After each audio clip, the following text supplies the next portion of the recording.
திருச்சிற்றம்பலம். தென்னாடுடைய சிவனை போற்றி, எந்நாட்டவர்க்கும் இறைவா போற்றி, ஏகம்பத்துரைந்தாய் போற்றி, பாகம் பெண்ணுரு ஆனாய் போற்றி, அண்ணாமலையும் அண்ணா போற்றி, கண்ணார் அமுதக்கடலே போற்றி, காவாய் கனகத்திரளே போற்றி, கையிலை மலையானே போற்றி போற்றி. நமச்சிவாய வாழ்க, நாதன் தாள் வாழ்க. அன்பர்களுக்கு வணக்கம். நீங்கள் கேட்டுக்கொண்டிருப்பதும் பார்த்து கொண்டிருப்பதும் சிவநெறியே சீரான வாழ்வு தரும் என்கிற டெலிகிராம் சேனல் மூலம் திங்கட்கிழமைகள் தோறும் இரவு 8 மணிக்கு புனிதவதியாரின் புனித பயணம் என்கிற தலைப்பின் கீழே காரைக்காலிலிருந்து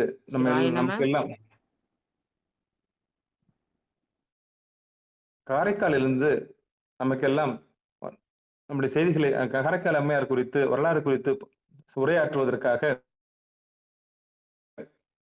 காரைக்காலில் சிவ திருமதி விஜயலட்சுமி அம்மா அவர்கள் வந்திருக்கிறார்கள். அவர்களை வருக வருக என்று வரவேற்று அவருடைய பொற்பாதங்களை மனம் மொழி மெய்களாலே வணங்கி, நிகழ்ச்சிக்கு வந்திருக்கக்கூடிய அத்துணை அடியார் பெருமக்களுடைய பொன்னார் திருவடிகளை மனம் மொழி மெய்களாலே வணங்கி வருக வருக என்று வரவேற்று நிகழ்ச்சிக்குள் இனிதே நுழைவோம். நற்றுணையாவது நமச்சிவாய்வே. திருச்சிற்றம்பலம், தில்லையம்பலம். புனிதவதியாரின் புனித பயணம் தொடரும். அம்மா வாங்கம்மா. திருச்சிற்றம்பலம். அம்மா வாங்கம்மா. நமசிவாயம்மா. திருச்சிற்றம்பலம்மா. சிவாய் நமம்மா. அம்மா கேக்குது, வாங்கம்மா. அம்மா பேசுறது கேக்குதா? கேக்குதுமா. கேக்குதா? கேக்குது, வாங்க. அவங்க நடராஜன் அவங்க இன்னும் வரலையோ? வந்துட்டுமா. கேக்குதா? இல்ல பேசவே காணுமே, அதுக்குதான் கேக்குறேன். ஆரம்பிச்சு வைப்பாங்களே. அம்மா கௌசல்யாம்மா, நான் ஆரம்பிச்சுட்டேன் சொல்லுங்க. சிவாய் நமங்கம்மா. நடராஜ ஐயப்பா, நடராஜ ஐயா பேசினாரு. என்னங்கம்மா? ஐயா நீங்க பேசுறது தெளிவா கேக்குதா? கேக்குதுங்கம்மா, கேக்குதுங்கம்மா, கேக்குதுங்க. கௌசல்யாம்மா, நான் சொல்றது மட்டும் அவங்க கிட்ட சொல்லுங்க. கேக்குது நீங்க பேசுறது. கௌசல்யாம்மா, நான் சொல்றது மட்டும் சொல்லுங்கம்மா அவங்க கிட்ட. கேக்குது. ஒண்ணு இல்ல, நான் முறையா நான் ஆரம்பிச்சிட்டேன்னு சொல்லுங்க. ஏன்னா என்ன மியூட் பண்ணி வச்சிருக்காங்க அவங்க. சொல்லுங்க. ஓ அம்மா, வணக்கம்மா. அவர் என்ன சொல்லணுமோ முறையா சொல்லிட்டாருங்கம்மா. அவர் வந்து உங்களுக்கு என்ன சொல்லணுமோ சொல்லிட்டாரு. நீங்க ஆரம்பிங்கம்மா. சிவாய நம்ம, சிவாய நம்ம. சரி, ஓகே. உங்களுக்கு கேட்கலீங்கம்மா, நீங்க மீட் போட்டுக்கிறீங்களா பாருங்க அவர்து. இல்ல இல்ல, எனக்கு கொஞ்சம் விட்டு விட்டு கேக்குது நீங்க பேசுறது, அதனாலதான் சொன்னேன் பாத்துக்கோங்க. சரி, நம்ம ஆரம்பிப்போமா? ஆரம்பிங்கம்மா. ஐயா சொல்லிட்டாரு, நடராஜ ஐயா சொல்லிட்டாரு. சரி சரி. சிவாய நம. திருச்சிற்றம்பலம். தென்னாடுடைய சிவனே போற்றி, எந்நாட்டவர்க்கும் இறைவா போற்றி. வணங்கும் நடராஜ பெருமானின் பொன்னார் திருடிகளை போற்றி வணங்கி, ஐந்தொழில் புரிகின்ற அந்த சதாசிவமூர்த்தியை போற்றி வணங்கி, 25 முகங்கள் நமக்கு என்று அருள் செய்கின்ற அந்த மகா சதாசிவமூர்த்தியை போற்றி வணங்கி, புனிதவதியாரின் புனித பயணம் என்ற தலைப்பில் சில கருத்துக்களை உங்களுடன் பகிர்ந்து கொள்ள இறை அருளும் குரு அருளும் கூட்டி வைத்திருக்கிறது. இந்த நல்ல நிகழ்ச்சியை நமக்கு தொடர்ந்து நல்கி வருகின்ற சிகாரம் டெனி சேனலுக்கும் அதன் ஒருங்கிணைப்பாளருக்கும் என் நன்றியையும் வணக்கத்தையும் தெரிவித்துக் கொள்கிறேன். வந்திருக்கும் ஆன்மீக பெருமக்களுக்கும் அவர்களுடைய பொன்னார் திருவடிக்கு என் நன்றியையும் வணக்கத்தையும் சமர்ப்பிக்கிறேன். திருச்சிற்றம்பலம். புனிதவதியாரின் புனித பயணம். நம்ம போன தடவை என்ன பாட்டு சிந்திச்சிருந்தோம்னா 47வது பாட்டு சிந்திச்சிருந்தோம்.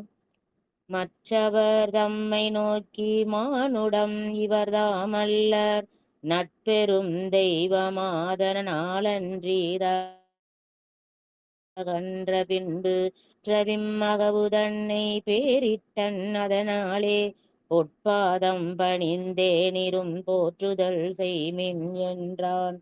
இந்த பாட்டோட நம்ம போன தடவை நிப்பாட்டி இருந்தோம்.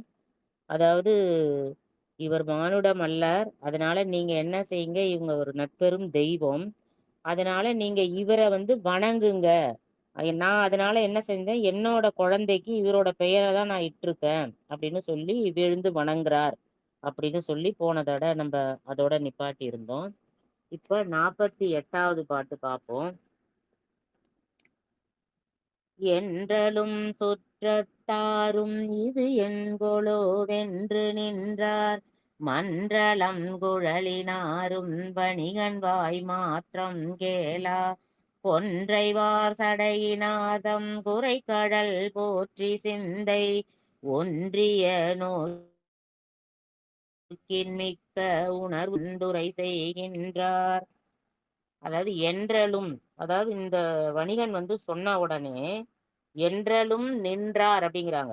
என்ன இது, என்னது இது, என்ன கொல்லோ அப்படின்னு அங்க இருக்கிறவங்க எல்லாம் என்ன செய்யறாங்களாம், இந்த அம்மையாருடைய, அதாவது மனம் தாங்கிய கூந்தலை உடைய அந்த அம்மையாருடைய வணிகன் என்ன சொல்றான், இவன் அவங்களுக்கெல்லாம் ஒன்றும் புரியல. ஏன்னா அந்த காலத்துல, இந்த காலத்திலே மனைவியை வணங்குறதுங்கிறது ஒரு ஆச்சரியமான விஷயம். அதான் அப்படி இருக்கும்போது அந்த காலத்துல இவன் வந்து தன்னோட மனைவியை வணங்குறான். வணங்குறது மட்டும் இல்லாம நீங்களும் வணங்குங்க எல்லாரும். இன்னொன்னு என்ன சொல்றாங்கன்னா, அவன் சொல்லும் போது ஆஹ் நான் மட்டும் வணங்குறது மட்டும் இல்ல, நீங்களும் என்ன செய்யுங்க, வணங்குங்க. நீங்களும் வணங்கி என்ன செய்யுங்க, அவங்கள வணங்குறதுனால உங்களுக்கு பொற்பாதம் கிடைக்கும் அப்படின்னு அவங்களையும் பண்டுபடுத்தினானாம். ஏன்னா அவங்கள்ட்டயும் அவன் அந்த எடுத்து சொல்றான். இது வரைக்கும் வந்து நான் வழிபட்டு நான் தெரிஞ்சுக்கிட்டேன். ஆனா நீங்க என்ன செய்யல, உங்களுக்கு தெரியல. அதனால நீங்க இவங்கள தெரியாததுனால இப்ப பரவாயில்ல, இப்ப நீங்க வழிபட்டு என்ன செய்யுங்க, உய்யுங்கள் அப்படின்னு அவங்களையும் இவன் என்ன பண்றான், வழிபடுத்துறான். அப்ப இத மாதிரி சொன்ன உடனே அவங்களுக்கு எல்லாம் ஆச்சரியமா இருக்குது. என்ன இப்படி ஒரு ஒரு ஒரு ஆணானப்பட்டவன் ஒரு பெண்ணை வணங்குறான் ஒண்ணு, இன்னொன்னு நம்மளையும் வணங்க சொல்றானே அப்படின்னு சொல்லி அவங்க எல்லாம் ஆச்சரியப்படுறாங்களாம். ஆச்சரியப்பட்டுட்டு சொல்றாங்க, என்ன சொல்றாங்க பாருங்க, மனம் தாங்கிய கூந்தலுடைய அந்த வணிகன் மாற்றம் கேட்ட பின்பு, அதாவது இவன் சொன்ன உடனே அந்த சுற்றத்தாரெல்லாம் இது இது என்னது, இது என்ன இப்படி சொல்றான், இது இது உலக நிலை கிடையாதே அப்படின்னு எல்லாரும் மன்றளம் குழலினாரும் மாற்றம் கேளா. இந்த இடத்துல ரெண்டு சொல்றாரு. என்ன சொல்றாரு பாருங்க,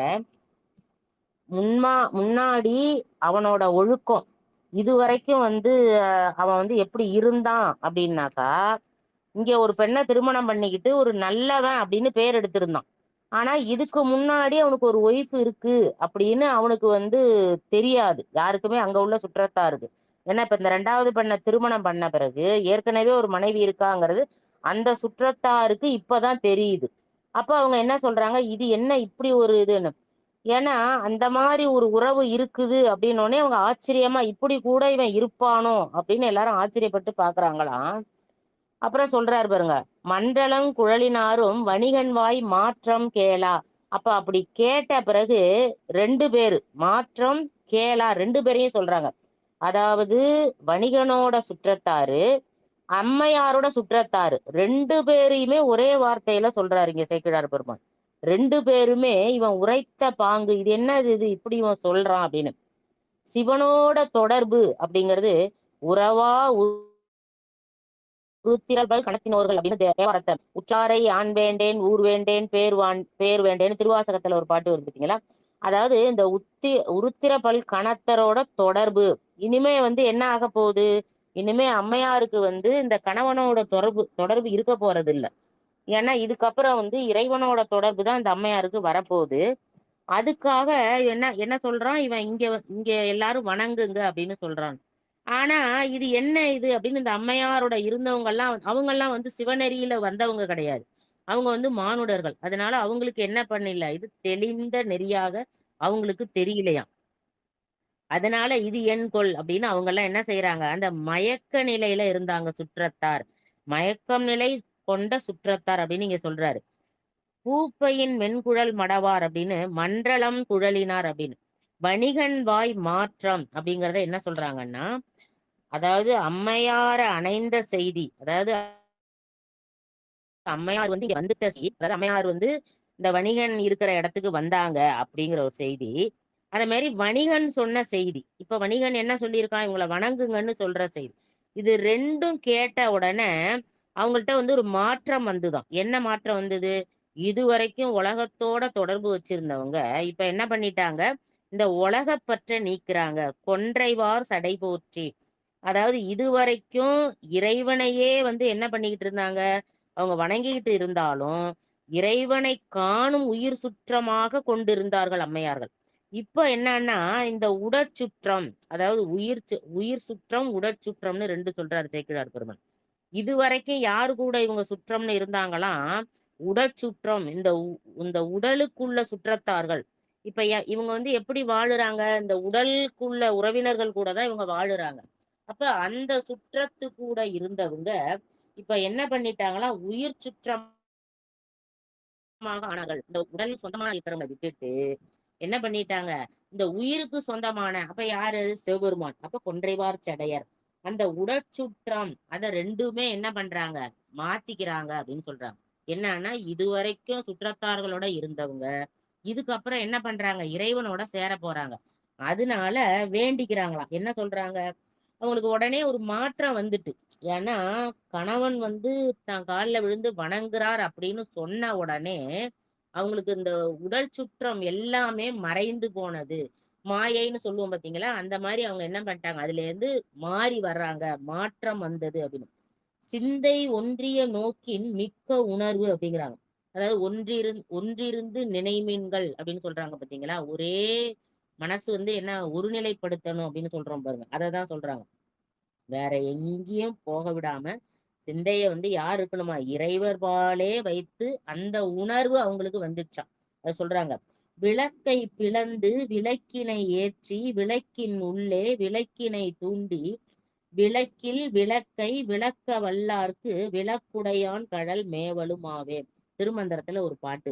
விளக்கை பிளந்து, அதாவது என்னன்னா இறைவனை நினைக்கின்ற அந்த விளக்கு நமக்கு வந்து என்னன்னா சரசர தலத்துல இருந்து மேல 12 அடியில வந்து இறைவன் இருப்பார் அப்படின்பாங்க. அத வந்து நமக்கு தெரியுமா அப்படின்னா, அந்த மானிட பிறவியா இருக்கிற வரைக்கும் அது நமக்கு தெரியாது. அதான் சொல்றாங்க, விளக்கினை பிளந்து விளக்கினை ஏற்றி, அதாவது இறைவனை அங்கு ஒளியா இருக்கின்ற விளக்கினுள்ளே விளக்கினை தூண்டி, நம்ம மனதுக்குள்ள இருக்கிற அந்த விளக்கை தூண்டி விளக்கில் விளக்க வல்லாருக்கு, அதை பார்க்க யாருக்கெல்லாம் முடியுதோ அந்த விளக்குடையான் நமக்கு நமக்கு அந்த விளக்க காட்டுகின்ற அந்த இறைவனுடைய கடல் வந்து போகணும் அப்படின்னு, அந்த கடல்ல நம்ம சேரணும் அப்படின்னு திருமந்திரத்துல ஒரு பாட்டு. இது வந்து ஞானோதயம் அந்த பகுதியில இருந்து திருமூல தேவனார் வந்து நமக்கு சொல்றார். இங்க வந்து பசுபாசம், அத மாதிரி பசு ஞானம், பாச ஞானம், இந்த 2யுமே அவங்க களைஞ்சிட்டு என்ன பண்றாங்க, பதிஞானம் அப்படின்னு போயிடுறாங்க. இந்த பதிஞானம் அப்படின்னா என்ன அப்படின்னு பார்த்தோம்னாக்கா, ஒரு ஒரு அறிவு, பாசம் வச்சிருக்கோம் பாத்தீங்களா, நம்ம சுற்றத்தாரோட பாசம் வச்சிருக்கிறது, இதெல்லாம் வந்து பாத்தீங்கன்னா பசுபாசம் அப்படின்னு சொல்றோம். நம்ம உறவுகளோட பாசம், உலகத்தோட பாசம் வச்சுக்கிறது, இதெல்லாம் வந்து பசுபாசம். பதிபாசம் அப்படின்னா பதியோட பாசம் வச்சுக்கிறது, அதாவது இறைவன் மேல வந்து பாசம் வச்சுக்கிறது. அப்ப இதெல்லாம் தெரிந்து கொள்கிற ஞானம். இந்த மாயை அப்படிங்கிற உலகத்தை நம்ம புரிஞ்சுக்கிற போது வருகின்ற அந்த ஞானம் இருக்கு பாத்தீங்களா, அதுதான் என்ன சொல்றாங்க, இந்த பசு ஞானத்தையும் இந்த பாச ஞானத்தையும் என்ன செய்யுமா, 2யும் பிரிச்சிரும் அப்படின்னு சொல்றாங்க. இது எல்லாத்தையும் அறவே களைந்து பதிஞானம் இறைவன் மட்டும்தான், வேற எதுவுமே நமக்கு கிடையாது, எதுவுமே நமக்கு இந்த உலகத்துல சொந்தம் இல்ல அப்படின்னு வருகின்ற ஒரு ஞானம் இருக்கு பாத்தீங்களா, அததான் என்ன சொல்றாங்க, பதிஞானம் சொல்றாங்க.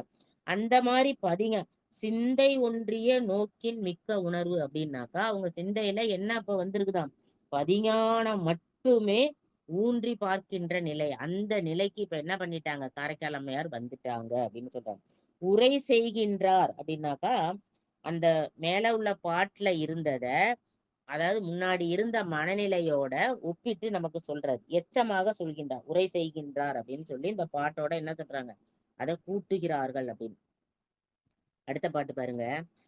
ஈங்கிவன் குறித்த கொள்கை இது வினைக்கிவனுக்காக தாங்கிய வனப்பு நின்ற தசை பொதி கழித்துங்குண்பால் ஆங்கு நின்றார்கள் போற்றும் பேய்வடி வடிவேனுக்கு பாங்குற வேண்டுமென்று பரமர்தால் பரவி நின்றார்.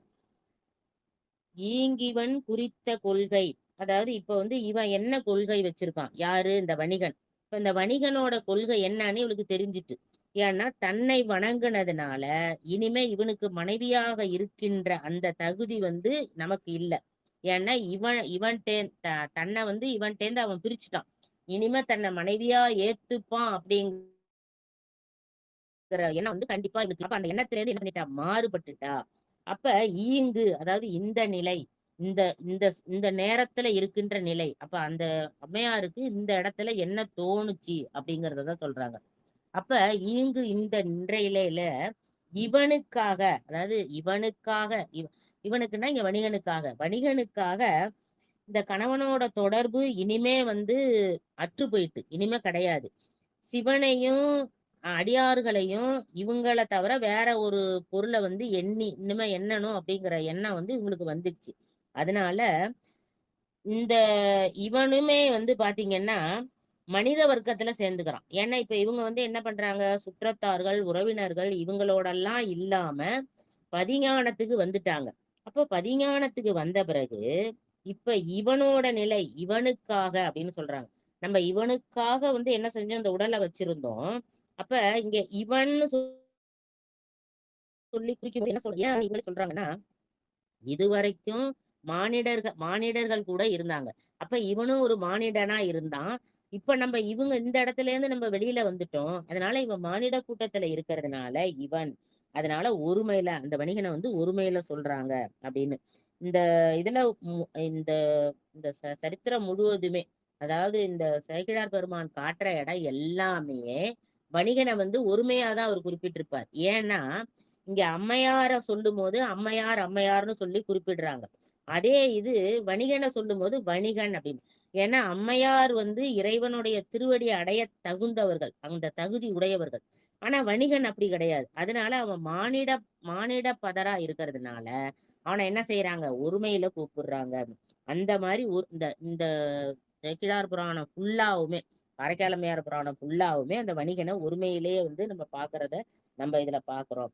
அதாவது 1763வது பாடல்ல அவன் சொல்றான், மனைவி அல்லர், அதாவது இவங்க மனைவி இல்ல, இவங்க வந்து ஒரு தெய்வ பெண்ணு அப்படின்னு சொல்றாங்க. அத மாதிரி 1761வது பாட்டுலயும் வீழ்ந்து வணங்குறாரு அவரு. ஏன்னா இந்த வணிகன் வந்து இந்த பெண்ணு கால்ல வீழ்ந்து வணங்குறார். அப்ப இது ரெண்டுமே வந்து என்னது, இவங்கள்ட்ட இருந்து வந்து இனிமே வந்து வாழ்க்கைங்கிறது இவங்க 2 பேரும் சேர்ந்துன்னு. அதனால அவங்க என்ன கேக்குறாங்களாம், இனி வரும் அப்படின்னாக்கா இதுக்கு அடுத்தது வாழ்வின் பகுதி. இது வரைக்கும் என்ன செஞ்சாங்க, சுற்றத்தாரோட இருந்தாங்க, கணவனோட திருமணம் பண்ணிட்டு இருந்தாங்க, கணவர் விட்டு வந்துட்டாரு. திரும்ப இங்க வந்தாலும் கணவர் என்ன பண்ணல, இந்த பெண்ணை ஏத்துக்கல. யார, இந்த அம்மையார ஏத்துக்கல. அப்ப இது வரைக்கும் ஒரு வாழ்க்கை முடிஞ்சிட்டு, இப்ப இவங்களோட வாழ்க்கையே அடுத்த பகுதி என்ன, அது அப்படியே மாறப்போகுது. அவங்க என்ன பண்றாங்களாம், இப்ப அடுத்தது எம்பெருமான்கிட்ட கேக்குறாங்க, தாங்கிய வனப்பு நின்ற தசைப்பொதி அப்படின்னு சொல்றாங்க. எனக்கு என்ன வேணும், இந்த தசைப்பொதி. அதாவது என்ன சொல்றாங்க அப்படின்னா, பொதி அப்படின்னு சொல்றாங்க இந்த இடத்துல. அது என்ன பொதி அப்படின்னு கேட்டாக்கா, இப்ப நம்ம என்ன சொல்லுவோம், தலையில உள்ள மூட்டை அப்படின்னு. இப்ப ஏதாவது ஒரு பொதி சுமக்கிறது, இப்ப நம்ம சொல்லும் போது பொதி சுமக்கிற கழுத மாதிரி நான் வந்து வீட்டுல சுமக்கிற எல்லாரையும் நான் தான் பொதி சுமக்கிற கழுதியா இருக்கேன் அப்படின்னு. அப்ப என்னது, கவலைகளை சுமந்து கொண்டு இருக்கிறார்கள். அப்ப என்னது, அந்த சுமைகளை வந்து இறக்கி வைக்கலாம். இது வந்து ஒரு மூட்டை, அதை வந்து இறக்கி வைக்கலாம். அது போலதான் இது வரைக்கும் என்ன பண்ணாங்களாம், இந்த வனப்பு, இந்த இளமை அப்படிங்கிறத அவங்க பொதியாக நினைத்தார்கள். அதனாலதான் தாங்கிய வனப்பு நின்ற தசை பொறி அப்படின்னாங்க. அப்ப இந்த வனப்பு நின்ற தசை அப்படின்னா உடம்புல உள்ள அந்த அழகு அப்படின்னு. அழகுங்கிறது என்னது, இந்த தசையும் இந்த தோலும் தான் நமக்கு அழகா காட்டுது. இப்ப உதாரணமா பாத்தீங்கன்னா, நம்ம இந்த மெடிக்கல் காலேஜ் எல்லாம் படிக்கிறவங்க வந்து மண்டை ஓட்டை வச்சு மெடிக்கல்ல வந்து சொல்லி தருவாங்க. அப்போ வந்து அவங்களுக்கு தெரிஞ்சிரும் என்ன அப்படின்னா, இந்த உயிர் வந்து என்னது, ஒண்ணும் கிடையாது. இந்த உடம்புல வந்து இந்த எலும்பு கூடு தான், அதை சுத்தி தான் இந்த தசைப்பகுதி இருக்கு அப்படின்னு. அப்போ ஒருத்தவங்களை அழகா பார்க்கணும் அப்படின்னா, என்னதான் எலும்பு கூடு உள்ள இருந்தாலும் மேல என்ன இருக்கணும், அந்த தசை இருக்கணும், அந்த தோல் இருக்கணும். போட்டு போர்த்திய உடம்பு அப்படிம்பாங்க. அப்ப என்னது, எலும்பு மேல போர்த்திய உடம்பாதான் எது இருக்குது, இந்த உடம்பு தசை இருக்குது அப்படின்னு. அப்ப இவனுக்காக தாங்கிய வனப்பு நின்ற தசை பொதி அப்படின்னு. இன்னொன்னு என்னன்னா, மகளிருக்கே, அதாவது பெண்களுக்கே என்னன்னா, எப்போதுமே நம்ம அழகா இருக்கணும் அப்படிங்கிற ஒரு எண்ணம் வந்து இருக்கும். எவ்வளவு வயசாயிட்டாலும் பாத்தீங்கன்னாலும் நம்ம அழகா இருக்கணும் அப்படிங்கிற ஆண்களுக்கு கூட அந்த அளவுக்கு அந்த எண்ணம் வராது. ஏன்னா கல்யாணம் வரைக்கும் கூட அவங்க கொஞ்சம் இதா இருப்பாங்க. அதுக்கப்புறம் கல்யாணத்துக்கு அப்புறம் அவங்க அழக பத்தி எல்லாம் கவலைப்பட மாட்டாங்க. ஆனா பெண்கள் வந்து அப்படி கிடையாது. எப்போதுமே வந்து நம்ம அழகா இருக்கணும். எல்லாரும் வந்து நம்ம ஒரு நல்ல பெண்ணா இருக்கிறாங்க அப்படின்னு சொல்லணும் அப்படின்னு எதிர்பார்ப்பாங்க. ஏன்னா அழகு அப்படின்னாலே பெண்களை பத்தி சொல்றதுதான். அப்ப பெண்களுக்கு வந்து என்னன்னா அந்த உடல்ல அழகுக்காக நிறைய இப்ப முகம் அழகா இருக்கிறதுக்கு ப்ளீச்சிங் செய்யறது, அதே மாதிரி முடி வந்து கருப்பா இருக்கிறதுக்கு டை போட்டுக்கிறது, அதே மாதிரி நம்மள அழகா காட்டுறதுக்கு அழகான ஆடைகள் போட்டுக்கிறது. இந்த மாதிரி அதாவது என்னன்னா பெண்கள் மட்டும்தான் நிறைய அந்த ஆடை ஆபரணம் இதெல்லாம் போட்டு நம்மள அழகா காட்டிக்கிறது. அதே மாதிரி வாசனையா இருக்கிறது, வாசனை திரவியங்கள் போட்டுக்கிறது, இதெல்லாம் வந்து பெண்களுக்கே உள்ள ஒரு ஒரு இயல்பு. ஏன்னா பெண்கள் வந்து எப்போதும் அழகுடனே இருப்பாங்க. இது இங்க வந்து என்ன சுட்டிக்காட்ட வராங்கன்னா, இப்ப இவங்க ஒரு ஆணா இருந்தா கூட பரவாயில்ல. இவங்க வந்து இந்த உடம்பெல்லாம் நமக்கு வேண்டாம். இனிமே இறைவனை தான் நம்ம வணங்க போறோம் அப்படின்னு சொல்லி சாதாரணமா போயிருப்பாங்களாம். ஆனா இவங்க ஒரு பெண்ணா இருந்து இந்த உடம்பு வந்து யாருக்கு சொந்தம்? கணவனுக்கு சொந்தம். அதனால இத வந்து நம்ம விட்டுடணும் அப்படின்னு அதை பொதியாக எண்ணினார்கள் அப்படின்னு. அப்ப என்னன்னா, இந்த இந்த வனப்ப வந்து அவங்க முன்னாடியே என்ன நினைச்சுக்கிட்டு இருக்காங்க? ஒரு சுமக்கக்கூடிய ஒரு பொதியா தான் அவங்க நினைச்சு அவங்க சுமந்துட்டு இருக்காங்க. ஏதோ ஒரு மூட்டைய சுமந்துட்டு இருக்கோம் அப்படிங்கிற ஒரு எண்ணத்தோட தான் அவங்களோட வாழ்க்கை என்ன செய்தான்? சின்ன வயசுல இருந்தே அவங்க வந்து என்ன பண்றாங்க? அதே மாதிரி ஒரு எண்ணத்தோட தான் இருந்திருக்காங்க அப்படின்னு. அதாவது இந்த வனப்பும் இதெல்லாம் யாருக்காக வச்சிருந்தாங்க அப்படின்னா கணவர் பொருட்டே. ஏன்னா கணவர் பார்த்து ரொம்ப அழகா இருக்கு. இப்ப பெண்ணு வந்து என்னது கணவர் வந்து சொன்னான்னு வச்சுக்கோங்களேன். இப்ப நாமளே இருக்கோம்னா இன்னைக்கு ரொம்ப அழகா இருக்கம்மா அப்படின்னு சொன்னா நம்ம அப்படியே புல்லரிச்சு போயிருவோம். அப்ப என்ன அது நம்ம அழகா இருக்கணும்னு சொல்லணும் அப்படின்னு. யாராவது ஒருத்தவங்க நம்மள பார்த்து ரொம்ப அழகா இருக்கீங்கங்க இன்னைக்கு. நீங்க இந்த புடவையில ரொம்ப அழகா இருக்கீங்க அப்படின்னு நம்மள சொல்லிட்டா போதும். நமக்கு ரொம்ப சந்தோஷம் வருது. அப்ப என்னது அந்த மாதிரி நம்ம அழகா இருக்கணும்னு நினைக்கிற அந்த வார்த்தையே அது வந்து என்னது பெண்களுக்கே உள்ள இயல்பு. அப்படி இருக்கிறவங்க இதுவரைக்கும் யாருக்காக அந்த வனப்ப வச்சிருந்தாங்க அப்படின்னா கணவருக்காக தான் இருந்தாங்க. இன்னும் கூட இன்னொன்னு என்ன சேக்கிழார் பெருமான் சொல்றாங்கன்னா, இந்த தசையும் இந்த வனப்பும் இதுகாரும் வந்து கணவர் பொருட்டே இருந்தது அப்படின்னு. தளர்நடை பருவத்தே பணியணிவார் கழற்கடிமை பழகி வரும் பாங்கின் மொழி பயின்றும் வண்டல் பயில்வன எல்லாம் சிவபெருமான் திருவார்த்தை பயின்றும் தொண்டவர் தொழுதும் அக்கவியல்பின் வாந்தாராதனை அப்படிங்கிறது எப்பயுமே அந்த தளர்நடை பணியும் போதே, அதாவது சின்ன பிள்ளையா அவங்க இருக்கும் போதுமே அவங்க என்ன பண்ணினாங்க அந்த சின்ன பிள்ளையா இருக்கும் போதே இறைவனை பணியிறது அந்த அந்த அது போல இருக்கு. அது மாதிரி வண்டல் பயிர் அப்படின்னு சொல்றாங்க. அந்த வண்டல் விளையாட்டு சின்ன குழந்தையா இருக்கும்போது விளையாடும் போது என்ன பண்ணாங்க இறைவனை மட்டும்தான் வந்தன. அது மாதிரி தொண்டர்களுக்கு பணி செய்யறது அததான் அவங்க அந்த மாதிரி ஒரு இயல்புல வந்த கற்பிற் சிறந்தவர்கள் அப்படின்னு. இன்னொன்னு வந்து சொன்னோம்னா அந்த காலத்துல வந்து கணவன் இன்னொன்னு நம்ம சொல்ல வரும்போது பாத்தீங்கன்னாக்கா அந்த காலத்துல வந்து கணவன் இறந்துட்டாங்கன்னு வச்சுக்கோங்களேன். பெண்ணை வந்து மொட்டையடிச்சு ஏன்னா அவங்க வந்து அந்த அழகு இல்லாம இருக்கணும் அப்படிங்கறதுனால நிறைய அந்த மாதிரி செயல்லாம் நடக்கும். ஏன்னா கணவர் இறந்துட்டாக்கா. அதுக்கு முன்னாடி எல்லாம் வந்து கணவர் கூடயே மனைவியை என்ன செஞ்சாங்க சேர்த்து எரிச்சாங்க. அதுக்கு அடுத்தது அது வேண்டாம்னு சொல்லிட்டு அதுக்கப்புறம் பத்தி என்ன பண்ணாங்க மொட்டையடிச்சு அவங்க அழகு இல்லாதவங்களா அவங்கள காட்டி ஒரு ஒரு வெளியில எங்கேயும் போகாம ஒரு மூலையில உட்கார வச்சாங்க வீட்டுக்குள்ளே. அந்த மாதிரி எல்லாம் வந்து ஏன்னா அந்த அழகுங்கிறது யாருக்காக உள்ளது கணவனுக்காக உள்ளது. வேற யாரும் அதை பார்க்க கூடாது அப்படிங்கிற மாதிரி அந்த மாதிரி ஒரு கற்பு நெறியில இருந்தவங்க. ஏன்னா இந்த அம்மையாரும் அந்த மாதிரி கணவனுக்காக தான் இந்த உடற்பொதி இருந்ததுனால ஈங்கு கழித்து ஆங்கு அப்படின்னு.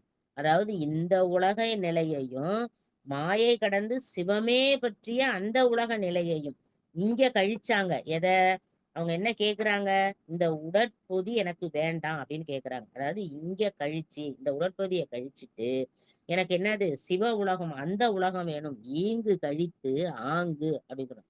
நின்றதால் போற்றும் பேய் வடிவு வடிவேனுக்கு பாங்குற வேண்டும் என்று எனக்கு என்ன வேணும் நின் தாள் போற்றும் பேய் வடிவு அப்படின்னு கேக்குறாங்க. இந்த பேய் வடிவை பத்தின்னா இந்த தசை பொதி அப்படின்னு சொல்ற வந்து உலகத்துக்காக போற்றி நின்றது இந்த உடம்புல இருந்தது. ஆனா கணவன்கிட்ட இருந்த போது மனையறத்தின் பண்பு வழாமை பயின்று அப்படின்னு 1730 பாட்டுல சொல்றாங்க. கடப்பாடியின் ஊட்டுவார் அப்படின்னு 1738வது பாட்டுல சொல்றாங்க. ஆங்கவன் கை கொடுத்தலுமே அப்படின்னு. அதாவது ஒவ்வொரு நிலையிலுமே இந்த ஒரு பாட்டுலயுமே காரைக்கால் அம்மையார் எப்படி இருந்தாங்க, மன்னிய கற்பினோடு மனையறம் புரிந்து வைகளுமே அப்படின்னு. அவங்க எப்படி ஒவ்வொரு தடவையும் இந்த பாட்டுல வந்து சொல்லும் போது அவங்க எப்படி வந்து மனையறத்தின் பண்பு வழாம அவங்க எப்படி வாழ்ந்தாங்க அப்படிங்கறத நமக்கு அழகா காட்டுறாரு. அந்த மாதிரி இருந்த நிலை மாறி இப்ப சிவனோட தாள்களையே போற்றுகின்ற என்ன வேணும், சிவகண உருவாகிய பேய் வடிவு வேண்டும் என்பார். இப்ப எனக்கு என்ன வேணும், இதுவரைக்கும் நான் வந்து மனையாரத்துல இருந்த அந்த வனப்பு மிக தசைப்பகுதியோட இருந்து கற்பு நிறை தவறாம இருந்த அந்த வனப்பு எல்லாம் எனக்கு வேண்டாம். அதை கழித்து நின்றார்கள் அப்படின்னா போற்றுகின்றார்கள் அப்படின்னு. சிவகணத்துல சார்ந்து நிக்கிற அந்த பெரும் பேரு எனக்கு வேணும் அப்படின்னு வேண்டும் என்றார் அப்படின்னு கேட்டார். பரமர்தால் பரவி நின்றார் அப்படின்னு. இந்த பேய் வடிவு எப்படிப்பட்டது அப்படின்னு சொல்ல வரும்போது என்ன சொல்றாங்க அப்படின்னாக்கா, இந்த பேய் வடிவு எப்படிப்பட்டதான், இப்ப சாதாரணமா நம்ம பேய் சொல்றோம் பாத்தீங்களா, நான் பேயை பார்த்தேன், பேய் வரும் அந்த இடத்துல, அந்த அந்த அந்த கிராமத்துல பேய் இருக்கு, அந்த மரத்துல பேய் இருக்கு, ஆலமரத்துல பேய் தொங்குது அப்படின்லாம் நிறைய பேர் சொல்லுவாங்க. நம்ம உலகியல்ல இப்பயுமே கூட பாத்தீங்கன்னா 5 மணிக்கு மேல அங்க போகக்கூடாது, பேய் அடிச்சிடும் அப்படின்னு, பேய் அடிச்சிட்டு அப்படின்னு. கிராமத்துல எல்லாம் அது ரொம்ப இருக்கும். கொஞ்சம் உடம்பு சரியில்லைனாலே உடனே என்ன பண்ணிடுவாங்க, பேய் இந்த மாதிரி நேற்று சாயந்தரம் அங்க போனா, அந்த சுடுகாட்டு பக்கம் போனா பேய் அடிச்சிருக்கும் அப்படின்னு சொல்லிட்டு என்ன செய்வாங்க, மந்திரிக்கிறதெல்லாம் இப்பயும் கிராமத்துல, எங்க கிராமத்துல எல்லாம் இன்னும் இருக்கு அதெல்லாம், அந்த மாதிரி எல்லாம் நடந்துக்கிறது. இந்த பேய் உடம்புங்கிறது எப்படி இருக்கும்னா, இப்ப இந்த உலகத்துல உள்ள பேயின்னு நம்ம சொல்றோம்ல, இது எப்படி இருக்கும்னா, நிலம், நீர், காற்று, இந்த ஆகாயம், அந்த 5 சேர்ந்து இருக்கிற உடம்புதான் நம்ம உடம்பு. இந்த பஞ்சபூதங்கள்னு சொல்றோம் பாத்தீங்களா, இது 5 சேர்ந்ததுதான் நம்ம உடம்பு. ஆனா இந்த பேய் உடம்பு எப்படின்னு, பேயும் இருக்கு இல்லைன்னு சொல்லல. இப்ப இதுல என்ன சொல்ல வராங்கன்னா, இந்த பேய் உடம்புங்கிறது என்னன்னா எதுவுமே இருக்காது. என்ன இருக்கும் அப்படின்னா வாயு, அதாவது காற்று மட்டும்தான் இருக்கும். அதனாலதான் இப்ப பேயை பார்த்தா என்ன சொல்றாங்க, அப்படி வெள்ளையா அப்படியே போச்சு அப்படின்னு சொல்றாங்க. அப்ப என்ன அது, இல்ல மத்த 5 இதுல இந்த பஞ்சபூத 5ல வாயு மட்டும், அதாவது காற்று மட்டும்தான் தெரியுது. அதுதான் வந்து பேயின்னு இந்த உலகத்துல இப்பயும் இருக்கு. ஆனா இங்க வந்து இந்த பேய் வந்து என்னது, வாயு மட்டும் தெரியும். ஆனா அம்மையார் கேட்டது வந்து அந்த பேய் உடம்பு இல்ல. இவங்க பட்டது எப்படின்னா, காற்றை போய் கடுது செல்லும் தன்மை வாய்ந்ததும் மண் என்ற ஒரு பூதச் செயல் மிகுந்த எலும்பு வடிவாயினும் களிம்பு நீக்கி பொன்னாலான செம்பு போல பாச நீக்கி தூய்மையாக்கப்பட்ட சுத்த மாயா உருவம் அப்படின்னு சொல்றாங்க. அப்படின்னா என்னன்னா, அதாவது எவ்வளவு வேகமா மின்னல் வேகத்துல மனது போற வேகம் அப்படின்னு சொல்லுவாங்க பாத்தீங்களா, அந்த மாதிரி மின்னல் வேகத்துல போற தன்மை கொண்டதும் மண் அப்படிங்கிற பூத உடல், அந்த பூத உடல் மிகுந்த எலும்பு அதாவது பூதம் அப்படின்னா மண்ணுன்னு சொல்றோம் பாத்தீங்களா, அந்த மண்ணுங்கிறது என்னது, எலும்பு. அந்த எலும்பு வடிவா இருந்தா கூட இது எப்படி இருக்குதான், களிம்பு நீக்கிய பொன். இப்ப சாதாரணமா பொன் அப்படின்னு சொன்னா ஒரு நகை செய்யறோம் அப்படின்னா செம்பு கலந்து இருக்கும். ஆனா இவங்க இவங்க உடம்பு எப்படி இருக்குதான், பொன், ஒரிஜினல் பொண்ணு இருக்கு பாத்தீங்களா, செம்பு கூட கலக்காதான். அது எப்படிப்பட்டது, பாச நீக்கி தூய்மையாக்கப்பட்டது.